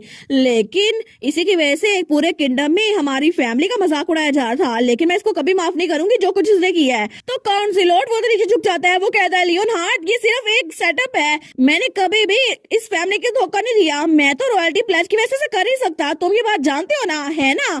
तो बेटी कहती है एग्जैक्टली इसी वजह से मैं ये सोच रही हूँ आखिर तुमने वो पावरफुल प्लेज वो कैसे तोड़ दिया। मैंने अभी तक तुम्हें सिर्फ इसलिए जिंदा रखा हुआ है ताकि ये पता कर सकूं। तो वो कहता है अभी तक। तो बेटी कहती है तुम्हें सच में लगता है कि डैड को इस बारे में पता नहीं था तुम क्या करते फिर रहे हो, लेकिन अगर सिर्फ तुम्हारी बात होती ना तो हम ये सब कुछ पहले खत्म कर चुके होते। लेकिन तुमने यहाँ पे जो मेड्स और सर्वेंट और बाकी के लोग प्लांट किए ना, हमें उन सबसे छुटकारा हासिल करना है और इसका आंसर इस नोट के अंदर है। इसमें सब कुछ लिखा हुआ है कि तुम्हें किसी ने स्पाई के तौर पर यूज किया था और ये सब कुछ करने का हुक्म दिया था, लेकिन इसमें ये नहीं लिखा कि इस सब का हुक्म दिया किसने था, और इसी फैक्ट की वजह से हमने तुम्हें जिंदा छोड़ा हुआ है। इसमें ये बात नहीं लिखी कि तुमने प्लेज को कैसे तोड़ा। तो उसका फादर कहता है वेल मुझे लगता है हम लोग जल्दी पता करवा लेंगे। तो काउंसलर कहता है क्या मतलब कैसे। तो ड्यूक कहता है इसको ले जाओ। वो कहता है योर ग्रेस। लेकिन तब स्पाई उसको लेके जा रहे थे। वो कहता है आखिर तुम मुझे कहाँ पे भेज रहे हो। तो ड्यूक कहता है अगर तुम इस बात को सीक्रेट रखोगे कि प्लेज को तुमने कैसे तोड़ा तो फिर मेरे पास पता कराने का सिर्फ एक ही तरीका है, मैं इसको अपने तरीके से पता करवाऊंगा। और थोड़ी देर बाद वो तहखाने में था और उसको बांध दिया गया था। वो कहता है लियोन हार्ट एक मिनट रुको सही, ये बिल्कुल भी ठीक नहीं है, ये सारी की सारी नॉनसेंस है। तो ड्यूक और उसके साथ चक्रांते खड़ी हुई थी हमारी हीरोइन की एक एम्प्लॉय जो कि पहले एक नाइट रह चुकी थी। लेकिन तब ड्यूक कहता है ये सब कुछ वाइकाउंटर सीरियस ने भी कहा था, लेकिन वहाँ पर तो बहुत ज्यादा टॉर्चर की चीजें पड़ी हुई थी। वो कहता है काउंसलर, तो काउंसलर डर गया था। तो तब ड्यूक उसके पास आते हुए कहता है जिस दिन मुझे पता चला कि तुम मेरी बेटी को अब्यूज होते हुए देख कर भी कुछ कर नहीं पाए और तुमने सारी की सारी गलत रिपोर्ट्स मुझे भेजी, उसी दिन मैं तुम्हारी लाइफ लेना चाहता था। लेकिन तब उसके पास रुकते हुए कहता है मैंने अभी तक तुम्हारे जैसे चूहों को मारने का तरीका सोचा था और मैं बस इसी दिन का इंतजार कर रहा था, क्योंकि अगर तुमने ये ना बताया कि प्लेज को कैसे तोड़ा था तो फिर ये बात दिमाग में रखना कि तुम्हारी हर एक सांस मैं पेनफुल बना दूंगा। और तभी वो ग्लव्स पहनते हुए कहता है तुम अब मुझसे बच के रहना। लेकिन तभी वो उसके बिल्कुल सामने पहुंच गया था और उसने एक हथियार उठा लिया था। तो तब काउंसलर कहता है लियोन हार्ट, लेकिन वो तो बड़ा पैनिक कर गया था। वो कहता है नहीं ये मुझे ऐसे मार नहीं सकता। और तभी हमें बताया जाता है कि असल में काउंसलर ऐसा था क्यों, क्योंकि उसके ब्राउन बाल थे और उसकी आईज थी जो कि बिल्कुल ब्राइट येलो थी। हालांकि उसके अंदर हाउस इस्लाम का ब्लड था और वो था जोनस जिलोट जो कि गोल्डन लाइन की गोल्डन शान के साथ पैदा नहीं हुआ था, लेकिन उसके रिजल्ट में आखिर में उसको वही चाहिए था जो उसका था भी नहीं। लेकिन तभी वहाँ पर जब वो टीनेजर था ना तो उसका फादर उसको बोतल मारता है। वो कहता है सारी की सारी लिक्विड खत्म हो गई है, जल्दी जाओ शराब लेकर आओ। तो तब काउंसलर वो टीनेजर था, वो कहता है फादर अभी तो आपने सारी शराब पी ली है। तो उसका फादर कहता है मेरे सामने बकवास ना करो, अभी जाकर वाइन और सारी की सारी शैंपेन लेकर आओ और मेरे सामने जुबान न चलाना। और क्या तुम ये बात भूल चुके हो कि मैं हाउस एस्लान में यंग मास्टर कह के बुलाया जाता हूँ, मेरे सामने ऐसा कुछ मत करना। तो तब वो सोचता है देखो ये फिर से शुरू हो गए। तो वो कहता है all right please calm down. उसका फादर कहता है जाओ और जाके लिक्वर लेकर आओ। लेकिन तब काउंसलर बाहर निकल आया था। वो सोचता है ये यूजलेस गीजर, आखिर ये मेरा बाप है लेकिन किसी काम का नहीं है, बस ये एक वजह से यूजफुल था क्योंकि इसकी वजह से मेरे रगों में असलान फैमिली का ब्लड है और इसी वजह से मैं हेड ऑफ द हाउस बन सकता हूँ और मुझे मुझे बस यही चाहिए था। करंटली सिर्फ यहाँ पर डायरेक्ट डिसेंडेंट एक ही है, वो है मेरा कजन लियोन हार्ट और मैं उसके साथ ही रहता हूँ क्योंकि वो मेरा दूर का रिश्तेदार है। लेकिन फिर भी अभी के लिए उसको हेड ऑफ द हाउस बना दिया गया है, फिर भी मैं हमेशा उसकी शैडो बन के रहता हूँ और अगर उसके साथ कुछ हो जाए तो फिर मुझे मौका मिल जाएगा कि मैं हेड ऑफ द फैमिली बन सकूं और अगर ऐसा हो गया ना तो फिर मैं उसे जान से मार डालूंगा। लेकिन कुछ ही अरसे बाद उसको पहली अपॉर्चुनिटी मिल भी गई और तब हमें उनका मेंशन दिखा जाता है। तो तब वहां पर कोई कहता है ओ माय गॉड सच में मास्टर लियोन हार्ट, और वहां पे कुछ मेड्स बातें कर रही थी। तो वो मेड्स बातें करती हैं सच्ची मैंने भी सुना था कि वो एक फीमेल लाइट को परस्यू कर रहे हैं और वो उनको बहुत ज्यादा पसंद करते हैं, हालांकि वो उनसे कुछ साल बड़ी है। लेकिन मैंने सुना था कि जैसे उनकी कमिंग ऑफ एज सेरेमनी होगी ना उसके बाद वो दोनों शादी कर लेंगे। तो तब दूसरी कहती है सच्ची मास्टर तो कितने रोमांटिक है ना। लेकिन तब काउंसलर वहां से गुजर रहा था, दूसरी कहती है मैंने सुना है कि वो फीमेल नाइट शेप शिफ्टर नहीं है ना। तो काउंसलर सोचता है क्या वो शेप शिफ्टर नहीं है? नॉर्मली शेप शिफ्टर हमेशा शेप शिफ्टर से ही शादी करते हैं ताकि उनके बच्चे भी शेप शिफ्टर ही पैदा हों। लेकिन अगर लियो हार्ट ने किसी इंसान से शादी कर ली तो क्या पता उसका बेटा या बेटी जो भी हो उसके अंदर पावर्स ना हो। लेकिन अगर ऐसा हुआ तो फिर उसका बेटा वो कभी भी हेड ऑफ द हाउस नहीं बन सकता और इस तरह मैं जो कि दूर का रिश्तेदार है वो हेड ऑफ द हाउस बन जाएगा। और तब वो स्माइल करता है। तो तब वो सोचता है असलान फैमिली वो तो सच में मेरे हाथों में होगी और इस तरह उसको ये सब कुछ बहुत अच्छा लग रहा था। लेकिन उसका चांस धुएं में गायब हो गया क्योंकि कुछ ही अरसे बाद वहां पर हमारा कालीतूस पैदा हो गया था। तो सब लोग कहते हैं कांग्रेचुलेशन मास्टर लियोन हार्ट, हमने एक्सपेक्ट नहीं किया था कि हम आपके बच्चे को इतनी जल्दी देख सकेंगे। तो तब कालीतूस जो छोटू सा था वो कितना क्यूट लग रहा था और उसके कान भी नजर आ रहे थे। तो सब लोग कहते हैं देखे सही इनके छोटे छोटे कान कितने प्यारे लग रहे हैं ना, ये तो लाइन शेप शिफ्टर है। तो तब उसकी मम्मी वहां पर थी ताशा, वो कहती है मेरी फैमिली में एंसेस्टर में एक स्क्विरल शेप शिफ्टर की फैमिली थी लेकिन अच्छा हुआ ना कि हमारा बेटा वो भी एक शेप शिफ्टर निकला। तो ड्यूक कहता है बिल्कुल हमारा बेटा कितना हेल्दी है ना, थैंक यू सो मच ताशा। लेकिन तब हर कोई उनको कांग्रेचुलेशन कह रहा था, सारी मेट्स बड़ी खुश थी। वो कहती हैं सच में ये लोग कितने अच्छे लग रहे हैं ना, कितना अच्छा कपल है इनका। लेकिन तब काउंसिलर वो भी उनके साथ ही कहता है सच में ये तो हेड ऑफ द हाउस बन जाएगा, कांग्रेचुलेशन लियोन हार्ट। लेकिन वो दिल में सोचता है calm down Jonas calm down, चाहे कुछ भी हो जाए लेकिन तुम्हारे पास एक और मौका जरूर आएगा और तुम्हें एनॉक्शियस होने की जरूरत नहीं है। आफ्टर ऑल मैं हूँ असलान का ट्रू ओनर। और तब कुछ सालों बाद उसके पास वो दूसरा मौका आ गया उसके दरवाजे पे दस्तक देता हुआ क्योंकि एम्पियर फैमिली ने उसके पास एक स्पाई भेजा था और उसके हाथ में एक लेटर था। वो कहता है रॉयल फैमिली ने मुझे एक लेटर भेजा है। तो वो स्पाई कहता है जी बिल्कुल इसको रिव्यू करे और इसके बारे में सोचे क्योंकि सच में आपको बहुत अच्छी पोजीशन मिल सकती है। लेकिन तब वो सोचता है सच में ये तो एक स्नेक की जुबान है, लेकिन मैं एस्टम रॉयल फैमिली पे यकीन कर सकता हूँ या फिर नहीं। मैंने सुना था कि उनकी जुबान के अल्फाज तो पॉइजन से भी ज्यादा तेज होते हैं, फिर भी क्या पता मैं उनकी बात मान जाऊं। लेकिन जैसे उस लेटर को देखते हैं ना वो तो बड़ा खुश हो गया था। तो वो सोचता है बिल्कुल ये चीज तो मैं झुटला सकता ही नहीं हूँ क्योंकि उसमें ना सिर्फ प्लेज ऑफ लॉयल्टी को तोड़ने का तरीका लिखा हुआ था बल्कि उसमें यह भी लिखा था कि उसको next head of the family बना दिया जाएगा। तो तब वो कहता है प्लीज हर मैजेस्टी को बता देना कि मैं उनकी ऑफर को कबूल करूंगा और मैं उनका रिलायबल पार्टनर बन सकता हूँ। और तब वो स्माइल करता है। वो सोचता है आखिर में मुझे लगता है कि उनको इंटरनल ट्रेटर की जरूरत थी क्योंकि उनको भी हाउस इस्लाम को खत्म करना था और इसीलिए उन्होंने मुझे चूज किया और मेरा सारा का सारा प्लान बिल्कुल परफेक्ट चल रहा था जब तक वो लड़की यहाँ पर नहीं आ गई। और तब वो टॉर्चर रूम में बैठा था और उसके चेहरे पे बहुत ज्यादा चोटें लगी हुई थी। वो कहता है प्लीज मुझे माफ कर दो लियोन हार्ट। तो ड्यूक कहता है ये अभी भी तुम्हारे लिए बिल्कुल कम है लेकिन फिर भी तुमने बकवास करना शुरू कर दिया है, शक्रांते एक और बैट लेकर आओ। तो वो कह दिया जी और ग्रेस। लेकिन तभी वो सोचता है डैम इट आखिर रॉयल फैमिली वो कर क्या रही है, उन्होंने कहा था वो मेरी हेल्प करेंगी लेकिन आखिर अभी तक उनको ये खबर क्यों नहीं मिली। कितने दिन हो गए हैं जब से ये मुझे टॉर्चर किया जा रहा है और उस दिन मैंने सेकंड मिनट को बताया था कि मैं अकेले नहीं मरूंगा, उनको साथ लेकर मरूंगा। और पक्का उनको डर होगा कि मैं उनको एक्सपोज कर दूंगा। लेकिन तब उसकी आंखें बंद हो रही थी। वो सोचता है बस थोड़ी देर और मुझे इंतजार करना होगा, मैं श्योर हूँ कोई मेरी हेल्प के लिए जरूर आ जाएगा। लेकिन दूसरी तरफ बाहर हमें हमारी बेटी दिखाई जाती है जो कि सोची जा रही थी। वो सोचती है सच में लगता है कि ये सब कुछ काउंसिलोट ने किया है, लेकिन फिर भी मुझे लगता है कि कोई ना कोई इसके पीछे जरूर होगा, क्योंकि मुझे पूरा शक है इसके पीछे एडिटर और उसकी फैमिली होगी। लेकिन रॉयल फैमिली वो तो इसके पीछे मास्टरमाइंड होगी ना, क्योंकि वो स्नेक्स की फैमिली है, वो कुछ भी कर सकती है। फिर भी मुझे उन पे शक करने से पहले एविडेंस इकट्ठा करना होगा। तो पीछे से आवाज आ रही थी जल्दी करो और तेज से दौड़ो। वो कहती है कार्ल तुम क्या कर रहे हो, तुम स्टॉर्म स्क्विरल को क्या सिखा रहे हो? तो कालीदोस कहता है इसको ट्रेनिंग करवा रहा हूँ मैं। तो हमारी कहती है ट्रेनिंग? वो कहता है बिल्कुल, मुझे नहीं पता कि आखिर कौन सा यहाँ पर ट्रेटर निकला है जो तुम्हें हरास करे, इसलिए मैं जब तुम्हारे पास नहीं होगा ना तो स्क्विरल को ट्रेनिंग करवा रहा हूँ ताकि ये तुम्हें प्रोटेक्ट करे, और एक बार इसकी ट्रेनिंग पूरी हो गई ना तो फिर तुम इसके साथ कहीं भी जा सकती हो। और ये रीअश्योरिंग है ना? वो कहती है हाँ बिल्कुल थैंक यू। लेकिन तभी पीछे से कोई कहता है कालीतोस, और वो था फर्स्ट प्रिंस जिसके ऊपर वो स्क्विरल हमला कर रही थी और उसने अपने इर्द गिर्द प्रोटेक्टिव बैरियर बना लिया था।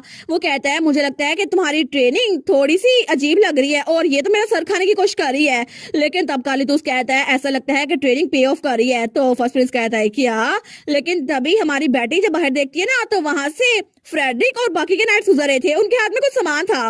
वो कहती है फ्रेडरिक तुम क्या लेके जा रहे हो? तो फ्रेडरिक कहता है माय लेडी आज रात हमने उनका घर चेक किया है और हमें और डॉक्यूमेंट्स मिले हैं, लेकिन क्या आप देखना चाहेगी? तो बेटी कहती है हाँ हाँ बिल्कुल मैं देखना चाहूंगी। वो कहती है यहाँ भी सब कुछ कोडिंग में है। वो कहता है जी जी बिल्कुल, लेकिन ये कोड पिछली बार की तरह सेम है, तो इसका मतलब है हमें इन्हें डिकोड करने में ज्यादा टाइम नहीं लगेगा। तो हमारी बेटी कहती है अच्छा फिर तो ये अच्छी खबर है ना। लेकिन तभी वो एक डॉक्यूमेंट को देखती है। वो कहती है क्या ये? और वहाँ पे एक लेटर था जिसके ऊपर सील बनी हुई थी और सील में कोई फ्लावर था। तो तभी उसे याद आता है जब पास लाइफ में रिटर के पास एक रुमाल था जिसके ऊपर एक फ्लावर बना हुआ था। वो कहता है तुम जाना चाहती हो ये एम्ब्रॉयडरी इसका मतलब क्या है? तो हमारी बेटी कहती है हाँ मुझे बताओ ना। तो वो कहता है ये हेज पार्सले है। वो कहती है हेज पार्सले, क्या ये फ्लावर रिटर को पसंद है? तो वो कहता है ये प्रिटी है ना, क्योंकि ये फ्लावर ये तो स्नेक स्केल्स की तरह बिल्कुल क्लस्टर में उगते हैं। वो कहती है अच्छा ये, लेकिन तभी वो सोचती है मुझे ये बिल्कुल भी अच्छा नहीं लग रहा। तो रिटर कहता है तुम्हें फिक्र करने की जरूरत नहीं है क्योंकि ये फ्लावर मुझे भी पसंद नहीं है इसीलिए। तो हमारी हीरोइन कहती है लेकिन तुमने तो इसको अपने हैंकरचीफ पे एम्ब्रॉयडरी करवाया है ना, क्या तुम्हें ये पसंद नहीं है? तो रिटर कहता है नहीं नहीं ये हैंकरचीफ मेरी मॉम की पसंद का है क्योंकि उनको हेड पार्सले बहुत ज्यादा पसंद है ना, इसीलिए उन्होंने ये रुमाल मुझे भी दे दिया क्योंकि ये उनकी पर्सनल सिंबल है। तो तभी प्रेजेंट में हमारी हीरोइन कहती है फ्रेडरिक। तो फ्रेडरिक कहता है जी माय लेडी क्या हुआ? तो हमारी हीरोइन कहती है प्लीज सबसे पहले इस लेटर को डिकोड करना क्योंकि मुझे लगता है कि सारे के सारे सुराग हमें इस लेटर से मिलेंगे, और इसके ऊपर जो सिंबल है ना मुझे सच में लगता है कि इसके जरिए हमें सारे के सारे सवालों के जवाब वो आसानी से मिल जाएंगे। हमें रात का वक्त दिखाया जाता है जब हमारी हीरोइन वो डंजन में आती है। वो कहती है जोनस जिलोट, तो उसके पीछे फ्रेडरिक था। तो ड्यूक कहता है मेरी बेटी तुम यहाँ पर क्या कर रही हो? तो वो लड़की भी कहती है लेडी बेटी, लेकिन वहाँ पर काउंट जिलोट की तो बुरी हालत हुई हुई थी। तो ड्यूक कहता है फ्रेडरिक आखिर मेरी बेटी यहाँ पर क्या कर रही है? तो फ्रेडरिक कहता है वेल मैंने लेडी बेटी को रोकने की कोशिश तो की थी, लेकिन जैसे ही उनको पता चला ना कि वो सारे के सारे लेटर डिकोड हो गए हैं तो वो जल्दी से यहाँ भाग गई, और तब उन्होंने मेरी बातें सुनी थी, प्लीज मुझे माफ कर दे योर ग्रेस। तो ड्यूक गहरी सांस लेते हुए कहता है मेरी प्यारी बेटी तुम्हें इस जगह पे जाना चाहिए, तुम बहुत ज्यादा छोटी हो, काउंट को मुझ पे छोड़ दो और यहाँ चले जाओ। लेकिन तभी वो कहती है डैड यहाँ पर कुछ है जो मुझे इस इंसान से वेरीफाई करवाना है, और तब उसको तो बहुत ही ज्यादा गुस्सा आ रहा था। वो कहती है काउंट जिलोट ऐसा लगता है कि तुमने अभी तक बहुत सारी चीजें कन्फेस कर दी हैं।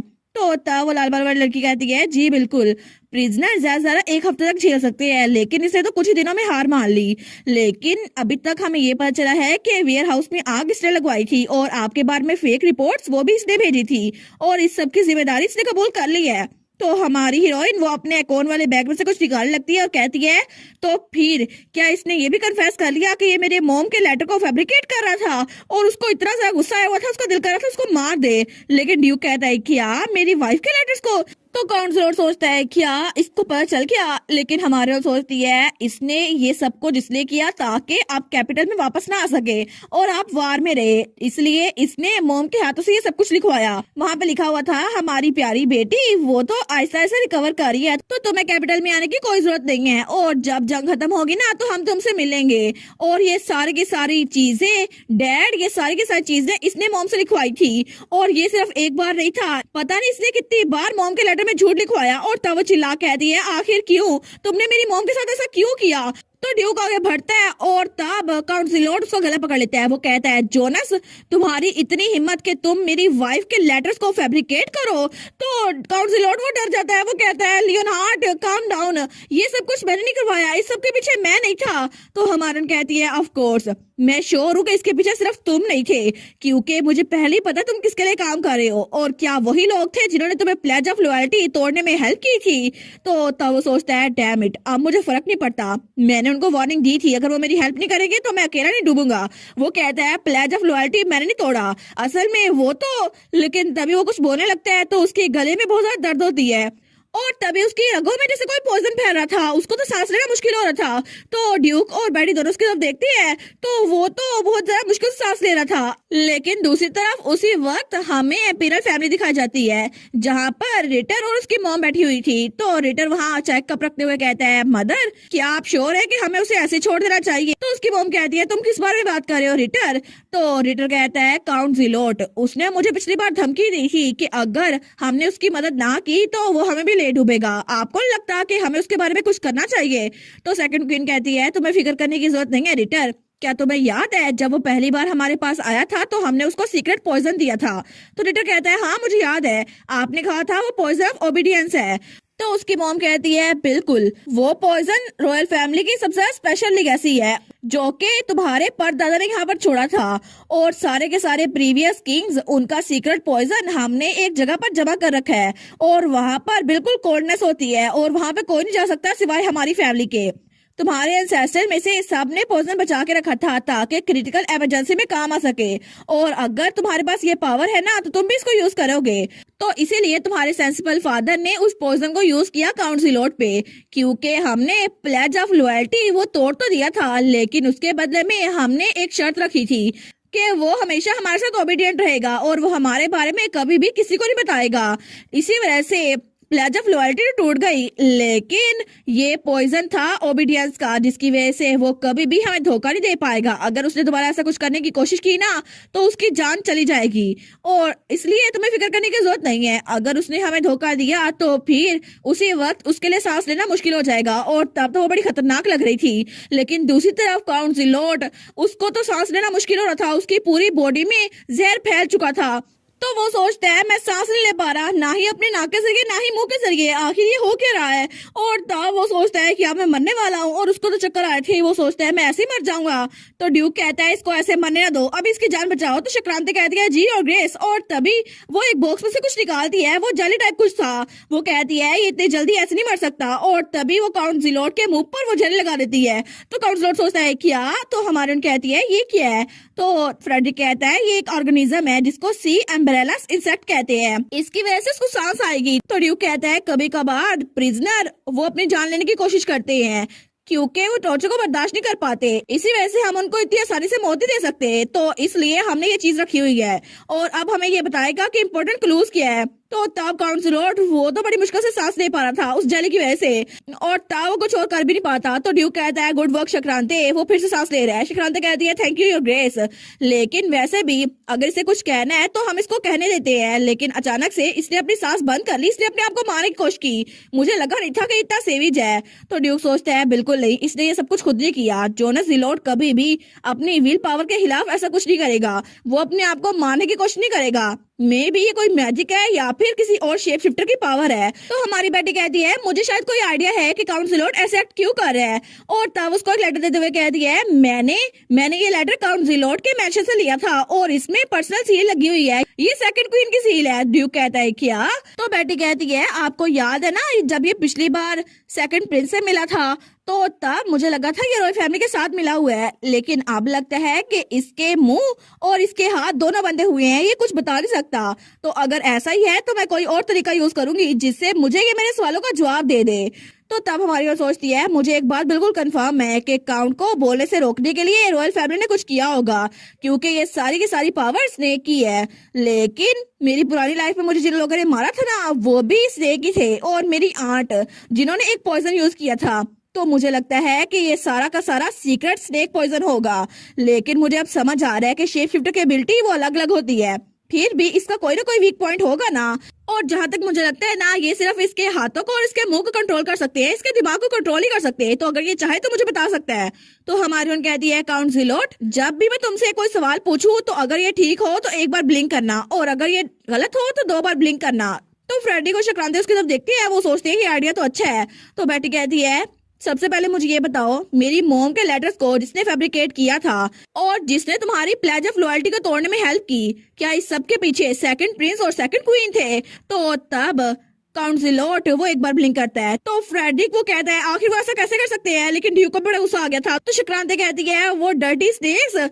तो तब हमारी कहती है, क्या रॉयल फैमिली ने अपनी फैमिली का सीक्रेट पोर्शन यूज किया इस प्लेज को ब्रेक करने के लिए? तो वो फिर से ब्लिंक करता है। हमारे सोचती है, मुझे लगा ही था ये ठीक है, लेकिन उनकी एबिलिटीज तो बहुत ही ज्यादा बुरी हैं। मुझे लगा नहीं था कि वो इतना गिर जाएंगे। तो तब हमारी कहती है, डैड, क्या स्नेक शेप शिफ्टर उनके पास ये एबिलिटी है कि वो लोग को मारने के अलावा भी कोई काम कर सके? तो ड्यूक कहता है, हाँ बिल्कुल, मैंने सुना था कि उनके पास सीक्रेट मेडिसिन भी है और कभी कभार सीक्रेट पॉइजन भी होता है। लेकिन ये इंसिडेंट तो जनरेशन पहले हुआ था, जब यहाँ पर किंगडम का एम्परर वो किसी जंग में गया था, लेकिन वहाँ के सिटीजन्स उनमें से कोई भी उसके खिलाफ कुछ बोल नहीं पाया था और किसी ने भी उसके डिसीजन पे सवाल नहीं उठाया था और सबको लगा था कि वो बहुत ही ज्यादा अक्लमंद है। लेकिन अब इतनी सारी जनरेशन के बाद हमें पता चला कि ये सब कुछ उसने अपने पॉइजन की वजह से किया था। उसने वहां नदी में अपना पॉइजन मिला दिया था, जिसकी वजह से सबने उस पानी को पिया और सब लोग उसकी बात मानने पे मजबूर हो गए।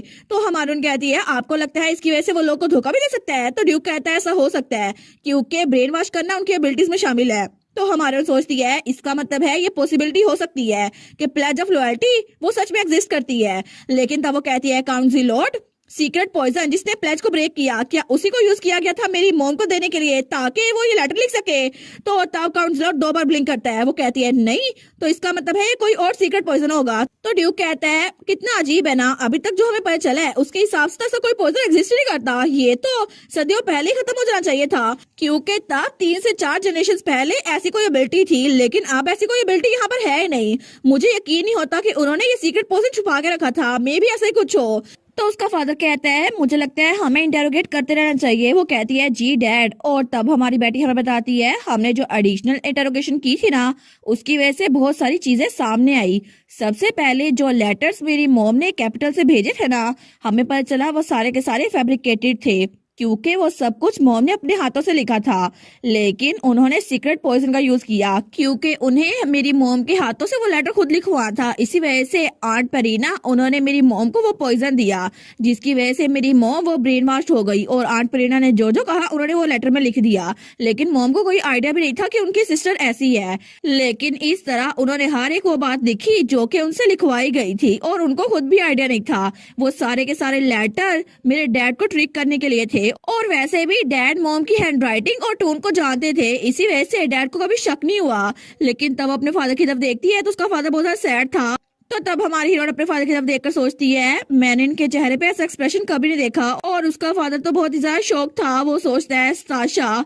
और इस तरह वो बेटी की मॉम से माफी मांग रहा था। वो कहता है, मुझे माफ कर दो, मुझे माफ कर दो कि मैंने तुम्हें और बेटी को अकेला छोड़ा और मुझे इस बात के लिए बहुत ज्यादा पछतावा है। लेकिन तब थोड़ी देर बाद हमें ड्यूक का ऑफिस दिखा जाता है, जब वो काम डाउन हो चुका था। वो कहता है, क्या तुमने ज़िलोट का इंतजाम कर लिया? तो फ्रेडी कहता है, जी और ग्रेस, मैंने उसे उसी रूम में फेंक दिया है जहाँ पे वाइकाउंटर्स को फेंका गया था और ऐसा लगता है कि अभी थोड़ी देर में उसका काम तमाम हो जाएगा।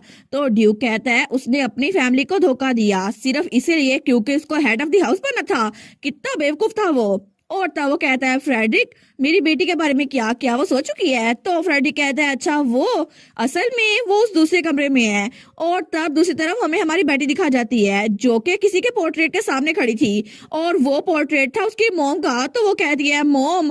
और तब उसकी मॉम सेम टू सेम बेटी की तरह ही लग रही थी और वो भी कितनी ज्यादा प्यारी थी ना, लेकिन उनके हाथ में तलवार पकड़ी हुई थी क्योंकि वो भी एक नाइट थी। तो तब हमारी उन कहती है, मुझे लगा था पता नहीं मुझे पढ़ना लिखना कैसे आया, क्योंकि आंट परीना तो कभी मुझे पढ़ना लिखना सिखा नहीं सकती। और तब आपके लेटर्स को पढ़ के मुझे पता चला कि मैं आपसे पढ़ना सीखी थी और आपकी वजह से ही ये सब कुछ मुझे आया था, क्योंकि आप हर रोज मुझे बुक्स पढ़ के सुनाया करती थी और आपने डैड को लेटर में लिखा था कि आपने मुझे पढ़ना सिखाया और ये सब कुछ सिर्फ आपकी वजह से पॉसिबल हो सका। मुझे अच्छे से याद तो नहीं है ये सब कुछ कैसे हुआ था, लेकिन आपने लेटर में लिखा था कि आप मुझे बहुत ज्यादा पसंद करती हैं और आप हमेशा मेरी तारीफें किया करती थी और आप मुझे गले लगाया करती थी और आप कहती थी ये मेरी प्यारी बेटी। लेकिन क्या एक बार मैं दोबारा आपको गले नहीं लगा सकती? और तब वो अपनी मोम के पोर्ट्रेट से बातें किए जा रही थी, लेकिन ड्यूक उसको छुप कर देख रहा था। वो कहती है आई लव यू मोम, लेकिन तभी ड्यूक वो सोचता है नहीं, मैं इसको अभी कुछ नहीं बोल सकता क्योंकि मैं भी इसी दुख से गुजरा हूँ। तो तब अपनी बेटी के पास आता है और कहता है मेरी प्यारी बेटी। तो बेटी कहती है डैड। तो वो कहता है बहुत ज्यादा देर हो गई है, चल तुम्हारे बेडरूम की तरफ चलते हैं। वो कहती है ओके। और थोड़ी देर बाद ड्यूक उसको लेकर कॉरिडोर से जा रहा था। तो तब ड्यूक भी बहुत ज्यादा सैड था, लेकिन वो बेटी को देखते हैं जो कि खुद सैड लग रही थी। तो वो कहता है मेरी प्यारी बेटी मैं तुमसे वादा करता हूँ प्लीज सैड मत होना। तो हवन कहती है क्या, किस चीज का वादा? तो ड्यूक कहता है मैं जब तक जिंदा हूं ना, मैं कभी भी उन स्नेक्स को छोड़ूंगा नहीं और मैं उनको तुम्हारे सामने झुका के रहूंगा। तो प्लीज अब सैड ना होना, ठीक है? और उसको गले लगाता है। तो हमारी कहती है डैड। तब उसकी आंखों में भी आंसू आ रहे थे। वो कहती है ठीक है, मैं भी उनको कभी माफ नहीं करूंगी, कभी भी नहीं। और तब दोनों आपस में गले मिलते हैं और दोनों ही रो रहे थे। और तब सीन चल होता है और हमें कुछ दिनों बाद का सीन दिखा जाता है जब हमें ड्यूक का मेंशन दिखा जाता है। तो वहां पे हमारी बेटी फिर से अपनी मॉम के पोर्ट्रेट के सामने खड़ी हुई थी। तो कोई बताता है जिस दिन से ये सारा इंसिडेंट हुआ है ना, उस दिन से लेकर अब तक लेडी बेटी रोजाना यहाँ पर आती हैं डचेस के पोर्ट्रेट के सामने खड़ी होकर, लेकिन हमेशा उनके चेहरे पे ग्लूमी लुक होता है जैसे कि आसमान में तारों को बादल ने छुपा लिया हो। लेकिन अब इनकी आंखों में इसके साथ साथ ये बात भी है कि इनकी आंखों में कुछ करने का जुनून है। तो तब ये सब कुछ सोच रहा था फर्स्ट प्रिंस। वो पीछे छुपकर उसको देख रहा था। वो सोचता है क्या उसका नाम जोनास जिलोट था, वो यूजलेस काउंट। ऐसा लगता है कि उसने बहुत ज्यादा सीरियस क्राइम किया है, लेकिन अगर मुझे पता होता ना कि उसको इतनी आसानी से मौत मिल जाएगी तो मैं उसको ऐसे मरने न देता, मैं उसको तड़पा तड़पा के मारता। लेकिन कितना एम्बैरेसिंग था ना कि मुझसे पहले उसकी फैमिली को पता चल गया। लेकिन जब लिटिल स्टार की आंखों में ये लुक है ना, तो मैं उसको बिल्कुल इग्नोर नहीं कर सकता। वो सोचता है मेरा दिल कर रहा है कि उसका सारा गम दूर कर दूं, जितना जल्दी हो सके उतना जल्दी। लेकिन तभी उस पे कोई हमला करता है। तो वो वहां पर देखता है, वो कहता है क्या? और वहां पे वही व्हाइट स्क्विरल थी जिसको काली तो उसने ट्रेन किया था।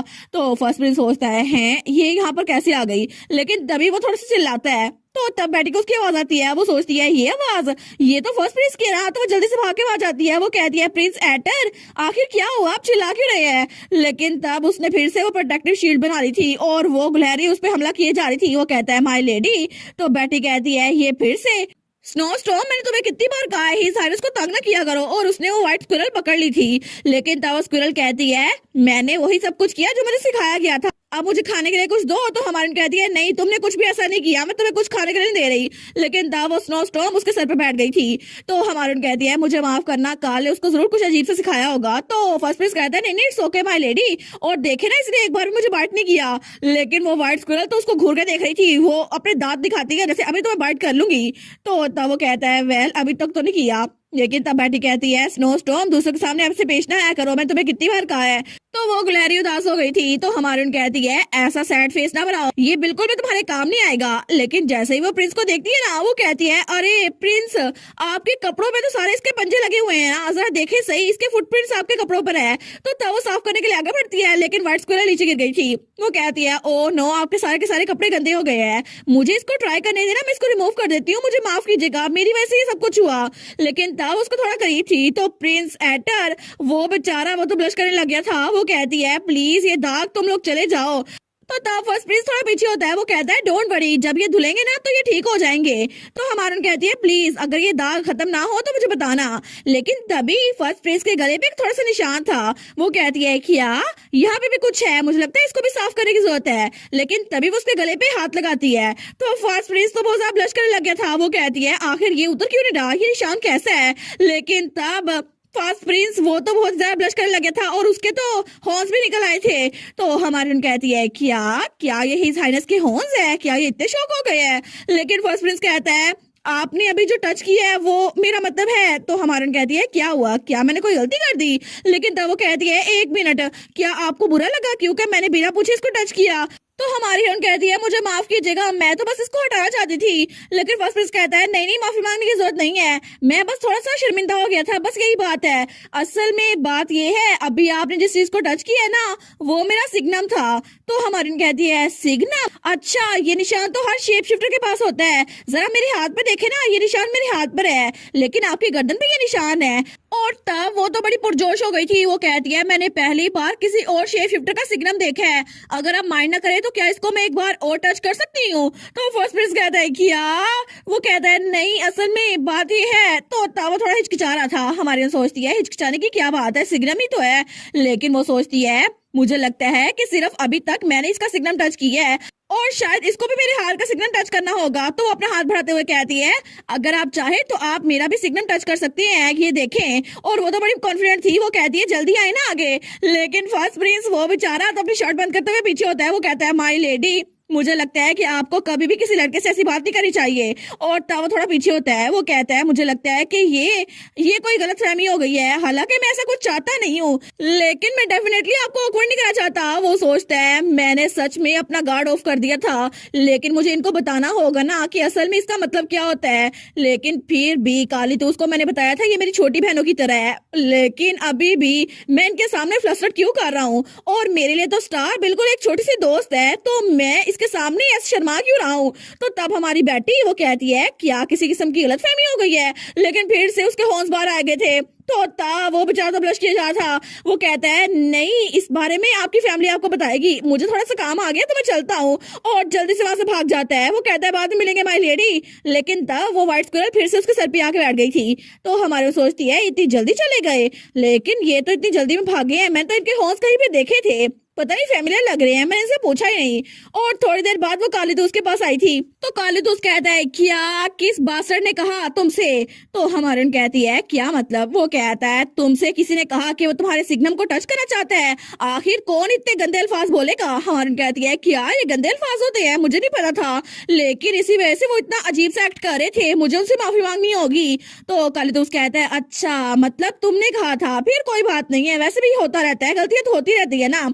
इसके अलावा कभी भी किसी इंसान को अपना सिग्नम टच करने ना देना, और ऐसी चीज करना बहुत ज्यादा गंदा होगा और वल्गर होगा। वो कहती है अगर मैं प्रिंस एटर के करीब हुई तब भी? तो तब तो कालिदास को बड़ा गुस्सा आ गया था। वो कहता है बिल्कुल, प्रिंस एटर से तो दूर है ना, वो बदतमीज, उसके बिल्कुल पास नहीं जाना तुम, और वो नमूना उसको तो मैं यहाँ से निकाल के रहूंगा। लेकिन तब वो थोड़ा शांत होते हुए कहता है वेल मैं तुम्हें बता देता हूँ, सिग्नम हमारे लिए बहुत ज्यादा इंपॉर्टेंट होते हैं और शेप शिफ्टर के लिए ये बहुत ही ज्यादा इंपॉर्टेंट है, और अगर कोई हमारे करीब ना हो तो उसको इसको टच करने की इजाजत नहीं होनी चाहिए। तो हमारी हीरोइन कहती है इसका मतलब है फैमिली मेंबर्स एक दूसरे का सिग्नम टच कर सकते हैं? वो कहता है नहीं नहीं, फैमिली मेंबर्स भी नहीं, असल में तुम्हें सीधे लफ्जों में बोलूं ना तो जो दो लोग आपस में शादी करने वाले हैं ना, सिर्फ वही एक दूसरे का सिग्नम टच कर सकते हैं, और ये बॉडी का बहुत ज्यादा सीक्रेटिव पार्ट होता है। तो हमारी कहती है क्या जो दो लोग शादी करने वाले हैं? वो तो बहुत ही ज्यादा शौक हो गई थी। तो कालिदास कहता है हाँ हाँ बिल्कुल ऐसा। तो तब वो सोचता है आखिर बुशी टेल फर्स्ट प्रिंस का जिक्र कर ही क्यों रही है, लेकिन तभी उसे कुछ एहसास होता है। वो सोचता है एक मिनट, कहीं ऐसा तो नहीं? तो तब वो कहता है बुशी टेल मुझे ये ना बताना। तो हमारी कहती है अब मैं क्या करूं कालिदास, वो बेचारी तो बहुत शर्मिंदा हो गई थी। तो तभी उसकी टेल भी बाहर आ गई थी, उसके कान भी। वो कहती है मैंने तो पहले ही हिज हाइनेस का सिग्नम टच कर लिया है, तो अब तो उनको बहुत ज्यादा बुरा लगा होगा ना, मैं उनसे माफी कैसे मांगू? हमें प्रिंस एटर दिखाया जाता है जो कि बाहर गार्डन में आ गया था। वो सोचता है मेरे होंस, आई गेस उसे पता चल गया होगा, उसके चेहरे को देख के लग रहा था कि उसने मेरे होंस देख लिए हैं। शायद स्टार को पता चल गया होगा कि मैं ही हूँ एटल, वो ड्रैगन। लेकिन वो सोचता है मैं तो इतना ज्यादा फ्लस्टर्ड था कि मैं अपने होंस को छुपा ही नहीं पाया, कितना मैं स्टूपिड था ना। एक्चुअली मुझे लगता है कि मुझे स्टार्ट में ही उसे झूठ नहीं बोलना चाहिए था, मुझे उसे पहले ही बता देना चाहिए था कि मैं ही हूँ प्रिंस एटर। लेकिन जब मैं उसे पहली बार मिला था ना, तो मुझे लगा था कि वो किसी मेड की बेटी है, और इसी वजह से मैंने उसको सच नहीं बताया। लेकिन बाद में मुझे पता चला वो तो ड्यूक असलान की बेटी है, और इसीलिए मैंने अपनी आइडेंटिटी को सीक्रेट रखा ताकि मेरा पिछला झूठ पकड़ा ना जाए। और उसके बाद मुझे डर था कि वो अपने आप को मुझसे दूर ना कर ले, क्योंकि मैं फर्स्ट प्रिंस बन के भी उससे मिला था और एटल बन के भी। लेकिन रॉयल फैमिली और हाउस असलान के दरमियान जो रिलेशनशिप है ना, उसकी वजह से मैं अपनी आइडेंटिटी को छुपा के रख रहा था।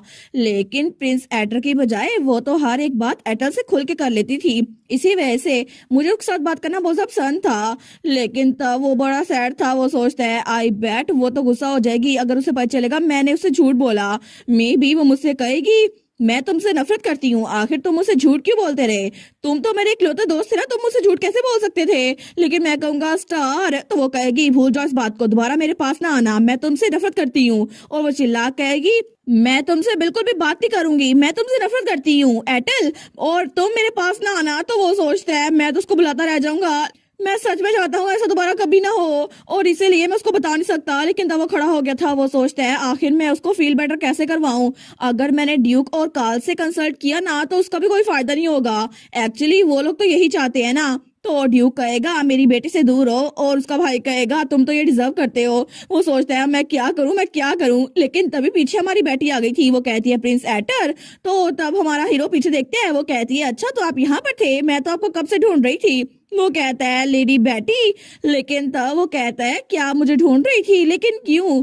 तो हमारी हीरोइन कहती है मैं तो आपसे माफी मांगना चाहती थी, मैंने सुना था कि सिग्नम बहुत ज्यादा इंपॉर्टेंट पार्ट होता है हमारी बॉडी का, और इसको सिर्फ वही लोग टच कर सकते हैं जो आपस में शादी करने वाले हैं। मुझे माफ कीजिएगा कि मैंने आपका सिग्नम बिना पूछे टच कर लिया, आपको जरूर अनकंफर्टेबल लगा होगा ना। तो फर्स्ट प्रिंस कहता है नहीं नहीं इट्स ओके, मुझे बिल्कुल बुरा नहीं लगा। वो कहती है कि आपको बुरा नहीं लगा, लेकिन क्यों। वो सोचता है क्यों, पता नहीं क्यों, क्योंकि अगर किसी और इंसान ने मेरा सिग्नम टच किया होता ना तो मुझे बहुत ज्यादा बुरा लगता, और शायद मैं उस पर गुस्सा भी दिखाता। लेकिन अगर ये लेडी बैठी है ना, स्टार है, तो फिर मुझे बिल्कुल भी फर्क नहीं पड़ता, तो मुझे बिल्कुल बुरा नहीं लगा। वो कहता है आपको आइडिया नहीं था ना इस बारे में, इसीलिए आपको माफी मांगने की जरूरत नहीं है। वो कहती है अच्छी बात है, मैं तो ऐसे परेशान हो रही थी कि आप अपसेट हो जाएंगे प्रिंस एटर। वो कहता है मैं सच में ठीक हूँ, आपको इस बारे में फिक्र करने की जरूरत नहीं है। वो कहती है थैंक यू समझने के लिए। लेकिन तब बेटी कहती है बाय द वे क्या आप मुझे एक फेवर दे सकते हैं प्रिंस एटर। तो तब हमारा हीरो कहता है एक फेवर। तो तब वो कहता है हाँ हाँ बिल्कुल, आप मुझसे कुछ भी पूछ सकती हैं, आप मुझे बताएं आपको क्या चाहिए। तब वो स्माइल कर रहा था। वो सोचता है बस मुझे ये मत कहे आई हेट यू एटल। तो तब वो कहती है क्या आप थोड़ा सा नीचे झुक सकते हैं, मेरी आंखों में देख सकते हैं। वो कहता है इस तरह। वो कहती है जी जी बिल्कुल ये परफेक्ट है। वो कहती है बस एक सेकंड के लिए ऐसे रहिएगा, और तब वो आगे होती है और उसकी आंखों की पट्टी वो खोल देती है। लेकिन तभी प्रिंस एटर उसकी गोल्डन आईज सामने थी। वो कहता है क्या, और तब उसकी आईज के नीचे एक तिल भी था। तो तब हमारी कहती है मुझे पता था ये तुम ही हो एटल, और तब उसको घूर के देखती है। तो प्रिंस एटर वो थोड़ा सा परेशान हो गया था। वो सोचता है क्या ये गुस्सा है, लेकिन बैठी तो उसको घूर के देखी जा रही थी, वो कोई बात नहीं करती।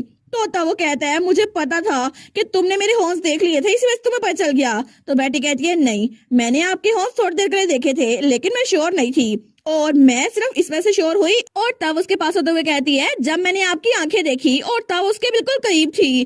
तो तब वो कहती है आपकी आईज बहुत ज्यादा प्रिटी हैं। और तब उसके कहता है जब उसने पहली बार उसको देखा था तब उसने यही कहा था तुम्हारी आईज बहुत ज्यादा प्रिटी हैं, बिल्कुल स्टार की तरह। तो तभी वो स्माइल कर रही थी। लेकिन प्रिंस एटर वो तो ब्लश करने लग गया था। वो सोचता है ये तो फिर से हो रहा है, मेरा दिल फिर से धड़क रहा है, हर कोई मेरी आंखों से डरता है और उससे नफरत करता है। लेकिन लेडी बेटी वो कभी भी मुझसे नफरत नहीं करती, वो हमेशा मेरी आंखों को देखकर उसकी तारीफ करती है। और तब वो बेटी को बड़े प्यार से देख रहा था। लेकिन वो सोचता है फिर भी पता नहीं क्या वजह है कि ये मुझसे डरती नहीं है।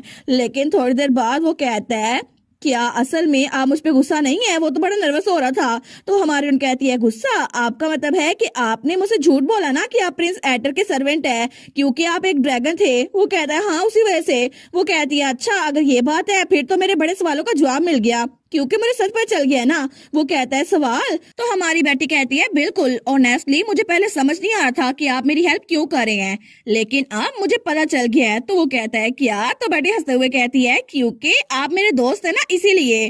तो तब वो दिल में सोचती है प्यार दोस्ती ये सारे का सारा अनकंडीशनल प्यार, मैं इस सब बारे में भूल चुकी थी क्योंकि पिछली लाइफ में मुझे मेरी आंट और प्रिंस रिटर उन दोनों ने धोखा दिया था, वही मेरे सबसे ज्यादा करीब थे।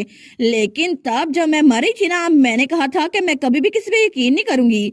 लेकिन मेरी फैमिली से मिलने के बाद जब मैं अपने फादर के कैसल में आई तब मुझे पता चला कि फैमिली का अनकंडीशनल लव क्या होता है, और मुझे सच में पता चल गया कि मेरे दोस्त भी हमेशा मुझे पसंद करेंगे। और एटल वो भी मेरा इकलौता दोस्त था जिसने मुझे सिखाया फ्रेंडशिप होती क्या है, और इसीलिए ये प्रीशियस इमोशंस में फील कर पाई क्योंकि इतनी सी वजह पे मैं उससे नफरत क्यों करूंगी। तो तब वो कहती है मैं श्योर हूँ कि आपकी रीजंस होंगी जिस वजह से आपने मुझे बताया नहीं, लेकिन इस बार मैं इसको जाने देती हूँ। लेकिन अगली बार आप ऐसा कुछ नहीं करेंगे, मुझसे प्रॉमिस करें, आप मेरे साथ ऑनेस्ट रहेंगे। और तब उसकी तरफ उंगली बढ़ाती है, वो कहती है पिंकी प्रॉमिस करे ना। तो प्रिंस एडर उसको देखते हैं कंफ्यूज होकर, लेकिन तब स्माइल करता है, वो कहता है ठीक है मैं प्रॉमिस करता हूँ, और दोनों पिंकी प्रॉमिस कर लेते हैं। तो तब हमारी हीरोइन कहती है मुझे फिर भी इसको ऐसे जाने देना बहुत ज्यादा कंफर्टेबल कर रहा है। वो कहता है क्या? तो हमारी हीरोइन कहती है आपने कहा था ना कि आप मेरे लिए कुछ भी करेंगे, है ना? वो कहता है हाँ हाँ बिल्कुल, मुझे बताओ। तो हमारी हीरोइन उसका हाथ पकड़ती है और कहती है ठीक है, तो फिर एक सेकंड के लिए मेरे साथ आए। और तब उसका हाथ लेकर वहां से भाग रही थी। वो कहती है मुझे आपसे कुछ करवाना है, बहुत इंपॉर्टेंट काम है, क्योंकि एक इंपॉर्टेंट जगह पे मुझे आपको लेके जाना है। और तब थोड़ी देर बाद सीन चेंज होता है और हमें ड्यूक का ऑफिस दिखाया जाता है। तो उसके सामने सारे डॉक्यूमेंट्स पड़े हुए थे। वो कहता है वो स्लाई स्नेक्स, उनकी इतनी हिम्मत, क्या इसके अलावा कोई एविडेंस नहीं मिला? तो फ्रेडरिक कहता है नहीं सर, हमने काउंट जिलोट का सारा घर छान मारा है, लेकिन हमें कहीं भी कोई एविडेंस इसके अलावा नहीं मिला। तो ड्यूक कहता है कितनी शर्म की बात है, क्योंकि हमें कोई और एविडेंस नहीं मिला, लेकिन इस लेटर के जरिए ही हमें पता चल गया है कि रॉयल फैमिली के कनेक्शन काउंट जिलोट के साथ थे, लेकिन फिर भी हमें कोई सॉलिड एविडेंस चाहिए उनके खिलाफ। तो फ्रेडरिक कहता है लेकिन काउंट जिलोट ने अपनी टेस्टिमनी भी दी है, फिर भी मुझे लगता है कि ये बात वापस आके हमें ही बाइट करेगी। वो जरूर दूर का रिश्तेदार क्यों ना हो, लेकिन वो हाउस एस्लान का पार्ट है, लेकिन फिर भी हर कोई इसके बारे में बातें करेगा कि हम एम्पीरियल फैमिली के खिलाफ जा रहे हैं। तो तब ड्यूक को बड़ा गुस्सा आता है, वो खड़ा होते हुए कहता है तो क्या उन्होंने मेरी फैमिली के साथ इतना बुरा किया और तुम चाहते हो कि मैं यहाँ बैठकर उन बास्टर्ड्स को अपने काम करते हुए देखता रहूं? मैंने और मेरे बेटे ने जंग में जाकर इस पूरे एम्पायर को प्रोटेक्ट किया था और वो लोग हमें बैकस्टैब कर रहे हैं, और मैंने और मेरे सारे के सारे नाइट्स ने पूरी हिम्मत से वहाँ मुकाबला किया, लेकिन ये सारा कुछ हमें लगा था कि हम होली किंगडम के खिलाफ ये वार जीत चुके हैं, और मुझे लगा ही था कि इसके पीछे होली किंगडम है, लेकिन फिर भी मैंने एक चीज को ओवरलुक कर दिया, वो थे ये सांप जो कि रॉयल फैमिली है। ये लोग हमेशा हमें धोखा देते आए हैं, हमें लगा था कि ये हमारे दोस्त है, लेकिन ये तो दुश्मनों से भी ज्यादा बुरे निकले। तो फ्रेडरिक कहता है जी बिल्कुल, एम्पायर ऑब्वियसली हमारी एनिमी है, लेकिन रॉयल फैमिली वो तो सच में बहुत ही ज्यादा बुरी है। तो दूसरा नाइट भी कहता है बिल्कुल, जब जंग के दौरान हमने उनसे कहा था ना कि हमें मदद चाहिए और सोल्जर्स को भेज दें, तो तब उन्होंने लेटर में लिखा था क्या तुम लोग बगावत तो नहीं करने वाले जो और फौजियों को मांग रहे हो, हम तुम लोग को ऐसा कुछ भी नहीं करने देंगे। और ये रिप्लाई पढ़कर तो मैं बिल्कुल शॉक हो गया था, मैं तो कुछ बोल ही नहीं पाया था। तो ड्यूक कहता है बगावत, उन लोग को लगता है कि हम बगावत कर देंगे, तो चलो उनके डर को सही साबित करते हैं। मुझे नहीं लगता कि ये कोई बुरा आइडिया है, और वैसे भी तुम लोग को पता है कि सर्दी आने वाली है, और सर्दी के मौसम में कैपिटल तो जरा वार्म होता है ना, तो तुम लोग को लगता कि हमें वहां पर जाकर रहना चाहिए, क्योंकि हम उन पे कब्जा कर लेंगे, और सोल्जर्स को वहां भेजना बिल्कुल भी बड़ी गलती नहीं होगी, क्योंकि एम्पीरियल फैमिली वो किसी काबिल नहीं है। दूसरे लफ्जों में कहें तो ये जंग के लिए अच्छा टाइम है। तो फ्रेडरिक भी कहता है जी सर, आप बिल्कुल ठीक कह रहे हैं, वार तो फिर हम उनको पे बैक करेंगे, जैसे उन्होंने हमें इंसल्ट किया ना, बिल्कुल वैसे ही। लेकिन तभी दरवाजे पे दस्तक होती है, कोई कहता है मास्टर क्या मैं अंदर आ सकती हूँ? और वहां पे हमारी बेटी की मेड थी, वो कहती है मुझे आपको कुछ बताना था। तो ड्यूक कहता है तुम तो मेरी बेटी की मेड हो ना, क्या कुछ हुआ है मेरी बेटी के साथ, मुझे बताओ आखिर क्या हुआ है? तो वो मेड कहती है नहीं, लेडी बेटी तो ठीक है, लेकिन उन्होंने पूछा है कि क्या फैमिली टी टाइम को थोड़ा जल्दी रख सकते हैं। तो ड्यूक हमारी बेटी का नाम सुनते ही कूल डाउन हो गया था, तो ब्लश करते हुए कहता है सच में मेरी बेटी मुझे मिस कर रही है। वो तो बड़ा पुरजोश हो गया था, तो वो सबको इग्नोर करके वहां जाने लगता है। तो सारे के सारे उसको देखते हैं, क्योंकि मीटिंग अभी तक चल रही थी। तो वो जाते हुए कहता है हम बाकी की बातें नेक्स्ट मीटिंग में करेंगे, और अभी मुझे अपनी बेटी के पास जाना है, क्योंकि मेरी बेटी मुझे मिस कर रही है, ठीक है? और उसके बाद वहां चला गया था, लेकिन पीछे से वो दोनों नाइट्स वहीं पे खड़े रह गए थे। फ्रेडरिक कहता है हिज ग्रेस तो बड़े खुश लग रहे हैं। दूसरा नाइट कहता है हाँ हाँ बहुत ही ज्यादा खुश। लेकिन थोड़ी देर बाद ही ड्यूक तो बड़ा गुस्से में वहां बैठा हुआ था। वो कहता है मुझे बताओ क्या रीजन है, और उसके साथ ही उसका बेटा कालीतूस भी बैठा था। तो ड्यूक कहता है आखिर एक आउटसाइडर फैमिली टी टाइम में क्या कर रहा है? तो कालीतूस कहता है बिल्कुल मुझे भी ये पसंद नहीं है, इसको बाहर निकाल फेंको। तो बेटी कहती है नहीं नहीं, मैंने प्रिंस एडर को यहाँ पर इन्वाइट किया है। और तब उसका बाजू पकड़ते हुए कहती है मैंने उनको यहाँ पर आने के लिए कहा क्योंकि मुझे आप लोगों से कुछ बात करनी थी। तो ये बात सुनते ही वो दोनों तो बिल्कुल शॉक हो गए थे, और वो दोनों उसके बाजू को देखते हैं जिसने प्रिंस एडर का बाजू पकड़ा हुआ था। वो सोचते हैं फैमिली के सामने कोई बात करनी थी, ये मत बताना। और तब वो लोग तो कुछ और इमेजिन कर लेते हैं कि बेटी कह रही है मैं तो प्रिंस एडर से शादी करना चाहती हूँ। तो प्रिंस एडर उनके ख्याल में कह रहा था मैं और मेरी स्लाई सेल्फ, मैं तुम्हारी बेटी को लेके जा रहा हूँ। लेकिन ये सोचते ही ड्यूक और कालीतूस तो बड़े गुस्से में आ गए थे। वो दोनों अपनी तलवारें निकालते हुए कहते हैं ठीक है फर्स्ट प्रिंस तुम पहले बात करो। तो कालीतूस कहता है हाँ जो कहना है कहो और फिर इसके बाद ये तुम्हारी विल होगी। लेकिन हमारी कहती है आप दोनों तलवारें क्यों निकाल रहे हैं? मैं तो काउंट जिलोट के कल्प्रिट के बारे में बात कर रही थी। मैं तो उन कल्प्रिट्स के बारे में सोच रही थी जो कि काउंट जिलोट की वजह से एक्सपोज हुए हैं। तो वो दोनों तलवारें वापस रख लेते हैं। वो कहते हैं अच्छा तुम्हारा मतलब है स्नेक्स? तो हमारी बेटी कहती है जी जी बिल्कुल मैं स्नेक्स की बात करी थी, लेकिन क्या डैड आपको पता चल गया कि उनके साथ डील कैसे करना है? तो ड्यूक कहता है एक्चुअली अभी मैं मीटिंग में था और हमने इस इश्यू को डिस्कस किया है। असल में हमें अभी तक जो पता चला है ना इस सब के पीछे सेकंड प्रिंस और सेकंड क्वीन थी। अभी तक किंग का जिक्र इस सब में कहीं नहीं आया, लेकिन रॉयल फैमिली वो तो आपस में मिली हुई है और हमें नीचा दिखाना चाहती है। तो मुझे पक्का लगता है वो सब कुछ हमारी फैमिली की पावर को डिक्रीज करने के लिए कर रहे थे और इसकी वजह से मुझे लगता है कि वो चाहते नहीं है कि हमारी फैमिली यहाँ पे बच के रहे। तो इस चीज को सिर्फ एक ही चीज खत्म कर सकती है, वो है जंग। तो हमारी बेटी कहती है जंग? क्या सच में जंग स्टार्ट करना जरूरी है? क्या हम जंग के बगैर काम नहीं चला सकते? तो उसका फादर कहता है हाँ बिल्कुल मैंने अपने सोल्जर्स को इकट्ठा कर लिया है और हम लोग इस विंटर में रॉयल पैलेस जाएंगे, उनको खत्म कर देंगे। तो हमारे सोचती है नहीं ये तो विंटर में बहुत ज्यादा डेंजरस होगा ना, क्योंकि बहुत बड़ा कहत आने वाला है इस विंटर। लेकिन अगर सिविल वार हुई तो इसकी वजह से फूड शॉर्टेज भी हो जाएगी और बाकी सब लोग को भी बहुत मसला होगा। और अगर खाने का मसला हुआ तो टुबरोजम भी काफी नहीं पड़ेंगे और मेरा भाई भी कहेगा ये तो आखिरी टुबरोजम है और मेरे डैड पे भी असैसिनेशन अटेम्प्ट होंगे। इसकी वजह से बहुत सारा मसला हो जाएगा। मैं नहीं चाहती चीजें ऐसे हो। तो तब उसका फादर खड़ा होते हुए कहता है मेरी प्यारी बेटी मुझे पता है कि तुम खुश नहीं हो क्योंकि तुम अपसेट लग रही हो। वो कहती है जी मैं अपसेट हूँ। लेकिन तब उसका फादर उसके कंधे पे रखता है, कहता है मैं समझ सकता हूँ क्योंकि एक इस्लाम के तौर पर तुम बहुत ज्यादा अपसेट होगी ना कि तुम रोना चाहती हो कि इस बार तुम जंग में पार्टिसिपेट नहीं कर सकती। तो बेटी कहती है क्या? वो अपने फादर को देखती है, वो सोचती है क्या सोच रहे हैं। तो कालीतूस कहता है मैं भी समझ सकता हूँ क्योंकि ये बहुत ज्यादा जल्दी है, अभी तुम 8 साल की हो ना, लेकिन जब मैं 10 साल का था मुझे भी जंग में पार्टिसिपेट करने को तब भी मिला था। तो हमारी बेटी कहती है एक्सक्यूज मी? वो कहती है बिल्कुल नहीं ऐसा कुछ भी नहीं है, मैं ऐसा कुछ नहीं चाहती। मैं तो इसलिए अपसेट थी क्योंकि जंग की वजह से बहुत ज्यादा नुकसान होगा और नुकसान को पूरा भी नहीं कर सकते क्योंकि इसकी वजह से सिर्फ हमें ही नहीं आम लोग को भी नुकसान होगा। और अगर आप नुकसान की बात करें ना तो उसमें आप और कालीतूस भी शामिल हैं डैड। तो ड्यूक कहता है क्या? तो हमारी बेटी कहती है अगर ऐसा हुआ भी फिर भी मैं जंग के खिलाफ हूँ। सिर्फ यही बात सोचकर कि हमारी फैमिली को कोई दुख पहुंचेगा मेरा दिल दुखता है। और अगर असलान एक स्वॉर्ड है ना जो कि रॉयल फैमिली को प्रोटेक्ट करता है, तो हम अगर ये स्वॉर्ड उनकी तरफ भी कर दें फिर भी हर कोई हमारी फैमिली को ब्लेम करेगा और लोग की उंगलियां हमारी फैमिली की तरफ उठेंगी क्योंकि हर किसी को लगेगा हम बगावत कर रही हैं। लेकिन इस तरह हर कोई हमें ट्रेटर कहेगा और कोई भी हमारी फैमिली को अच्छा नहीं समझेगा, हमारी रेपुटेशन बहुत ज्यादा खराब हो जाएगी। और तब उसकी आंखों में आंसू आ रहे थे। वो कहती है मैं नहीं चाहती कि जिन लोगों को मैं प्यार करती हूँ वो लोग हर्ट हो या उनको क्रिटिसाइज किया जाए, मैं ऐसा कुछ नहीं चाहती। तो उसका फादर और भाई सोचते हैं जिन लोगों को ये प्यार करती है यानी कि हम दोनों, उन दोनों के तो कान भी बाहर निकल आए थे। वो तो बड़े खुश हो गए थे, वो जल्दी से आते हैं और बेटी को गले लगाते हैं। तो उसका डैड कहता है मेरी प्यारी बेटी। तो कालीतूस सोचता है बुशी टेल, लेकिन था वो प्रिंस एटर और बेटी के दरमियान बैठ गया था ताकि प्रिंस एटर को बेटी से दूर कर सके। तो बेटी कहती है मेरे सांस नहीं आ रही। तो उसका फादर उसको छोड़ते हुए कहता है ठीक है मैं समझ गया हूँ कि तुम ये चाहती हो, लेकिन इससे मसला हल तो नहीं होगा ना। लेकिन फिर भी मैं तुम्हारी बात समझ रहा हूँ क्योंकि ये सैडनेस मैं कभी नहीं चाहता क्योंकि पहले ही मैं तुम्हारी मॉम को खो चुका हूँ और इसलिए मैं नहीं चाहता कि हमारी वजह से तुम्हें भी दुख पहुंचे। मेरी बेटी तुम फिक्र ना करो, तुम जो चाहती हो हम वही करेंगे, मैं प्रॉमिस करता हूँ। और तब उसके आंसू ऑफ करता है। वो कहती है डैड।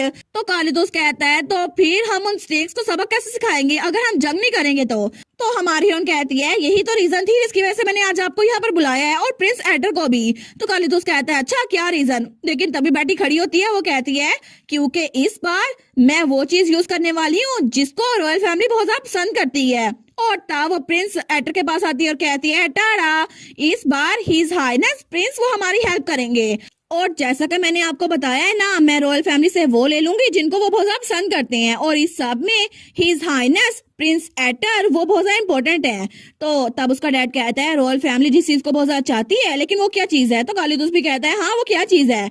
तो हमारी बेटी कहती है वो चीज है थ्रोन यानी कि तख्त, और हम उनसे वो तख्त लेकर रहेंगे।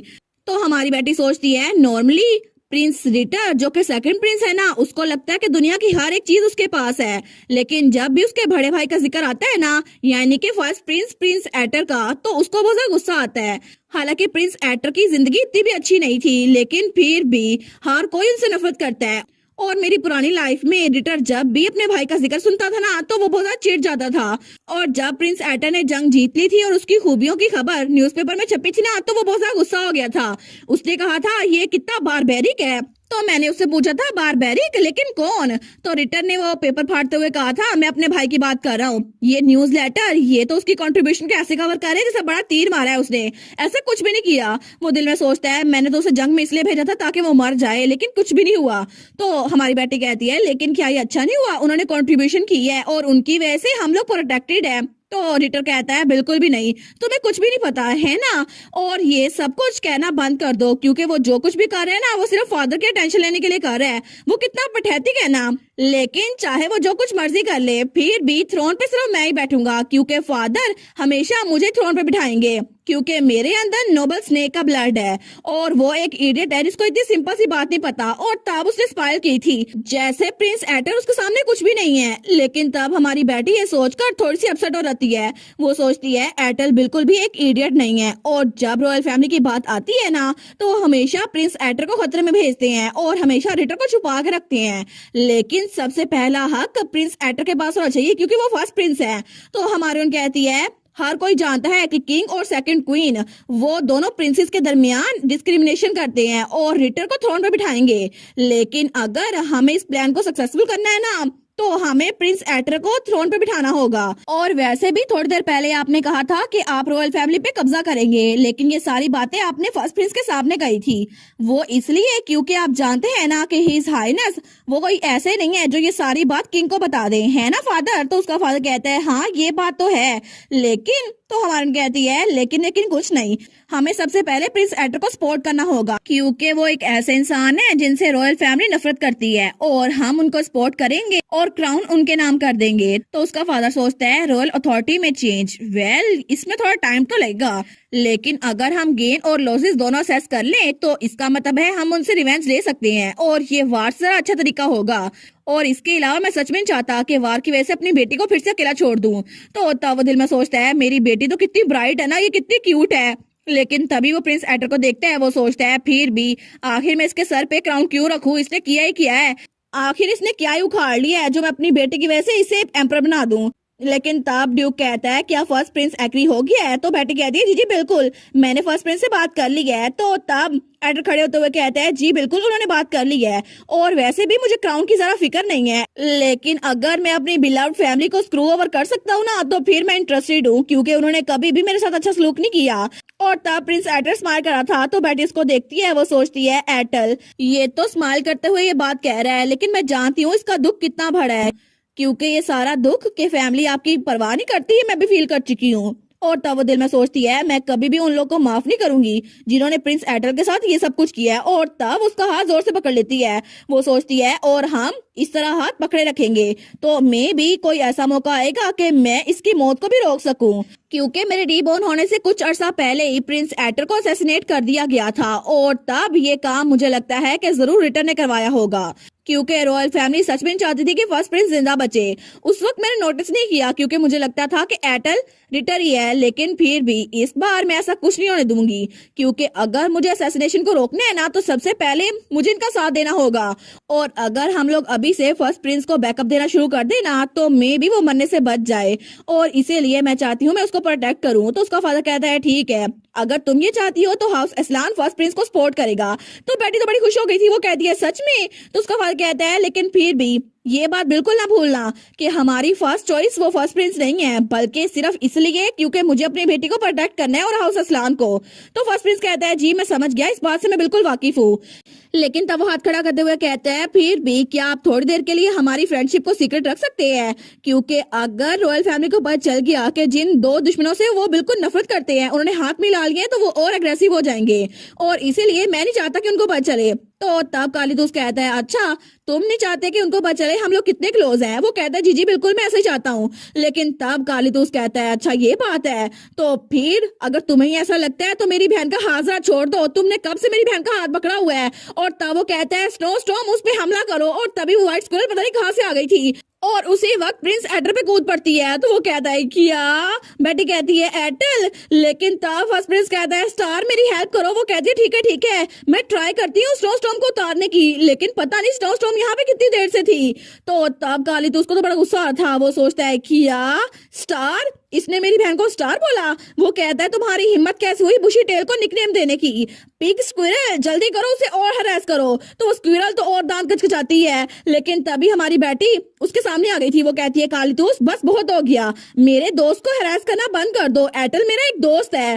तो तब उसका डैड और उसका भाई दोनों कहते हैं क्या दोस्त, लेकिन दोनों को बड़ा गुस्सा आ गया था और दोनों ही सदमे में चले गए थे। वो दोनों कहते हैं पुराना दोस्त, लेकिन तब थोड़ी देर बाद हमारी बेटी ने उनको सब कुछ बता दिया था। तो ड्यूक कहता है अच्छा इसका मतलब है तुम इससे कैपिटल में मिली थी। वो कहती है जी जी बिल्कुल, क्योंकि उस वक्त जब मैं कैपिटल में रह रही थी ना, तो सिर्फ एक ही दोस्त था मेरा जो कि हमेशा मेरे साथ रहता था, और वो मेरा सबसे ज्यादा करीबी दोस्त था, वो था एटल, और इसीलिए मैंने कहा वो मेरा पुराना दोस्त है। लेकिन तब वो कालीतूस से कहती है अगर तुमने मेरे दोस्त को मुश्किल वक्त देने की कोशिश की ना, तो मैं तुम्हें माफ नहीं करूंगी, चाहे तो मेरे भाई क्यों ना हो। तो कालीतूस कहता है क्या, लेकिन तब वो कहता है क्या सच में तुम अपने भाई की जगह उसकी साइड ले रही हो। वो तो बड़ा डिसअपॉइंटेड हो गया था, लेकिन प्रिंस एटर तो बड़ा खुश था। वो कहता है स्टार, वो तो ब्लश कर रहा था, लेकिन कालीतूस कहता है ओए अपने चेहरे से ये स्मग लुक हटाओ, तुम तो बिल्कुल डेड हो। तो बेटी कहती है वेल लड़ना बंद कर दो, मुझे लगता है कि हम लोग जो पहले बात कर रहे थे ना उसको कंटिन्यू रखना चाहिए, और अगर हमें एडर को थ्रोन दिलवाना है ना तो सबसे पहले हमें नोबल्स की सपोर्ट हासिल करनी होगी। तो ड्यूक कहता है ये तो बिल्कुल भी इजी नहीं होगा।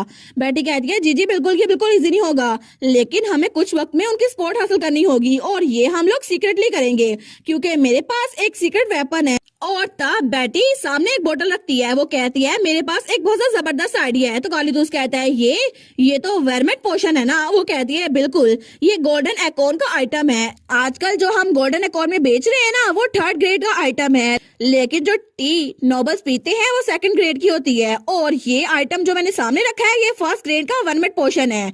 और ज्यादातर नोबल्स वही चीज लेते हैं जो कि ज्यादा स्पेशल होती है। हमें इसको अपने एडवांटेज के तौर पे इस्तेमाल करना होगा क्योंकि नोबल्स को स्पेशल चीजें पसंद होती है, और हम ये 1st ग्रेड का पोशन यूज करेंगे जिसकी वजह से नोबल्स वो हमारी बात मानने पे मजबूर हो जाएंगे और वो हमेशा हमारी साइड लेंगे। और तब उसकी स्क्विरल उसके सर पे थी। तो बेटी कहती है ठीक है, तो हम लोग इस वर्मेट पोशन का यूज करेंगे और इसके हिसाब से नोबल्स को अपनी साइड पे लाने की पूरी कोशिश करेंगे, क्योंकि ये आइडिया मेरे हिसाब से सबसे ज्यादा बेस्ट है। और इसी के साथ ये वाला पार्ट यहीं पर ख़त्म। तो आप लोग बताइएगा आप लोग को ये पार्ट कैसा लगा, और वीडियो को लाइक और चैनल को सब्सक्राइब लाजमी कीजिएगा। बाकी वीडियोस का लिंक भी स्क्रीन पर नज़र आ रहा होगा, तो काइंडली उनको भी चेकआउट कर लें। और thank you so much for watching my videos. Stay safe, bye bye.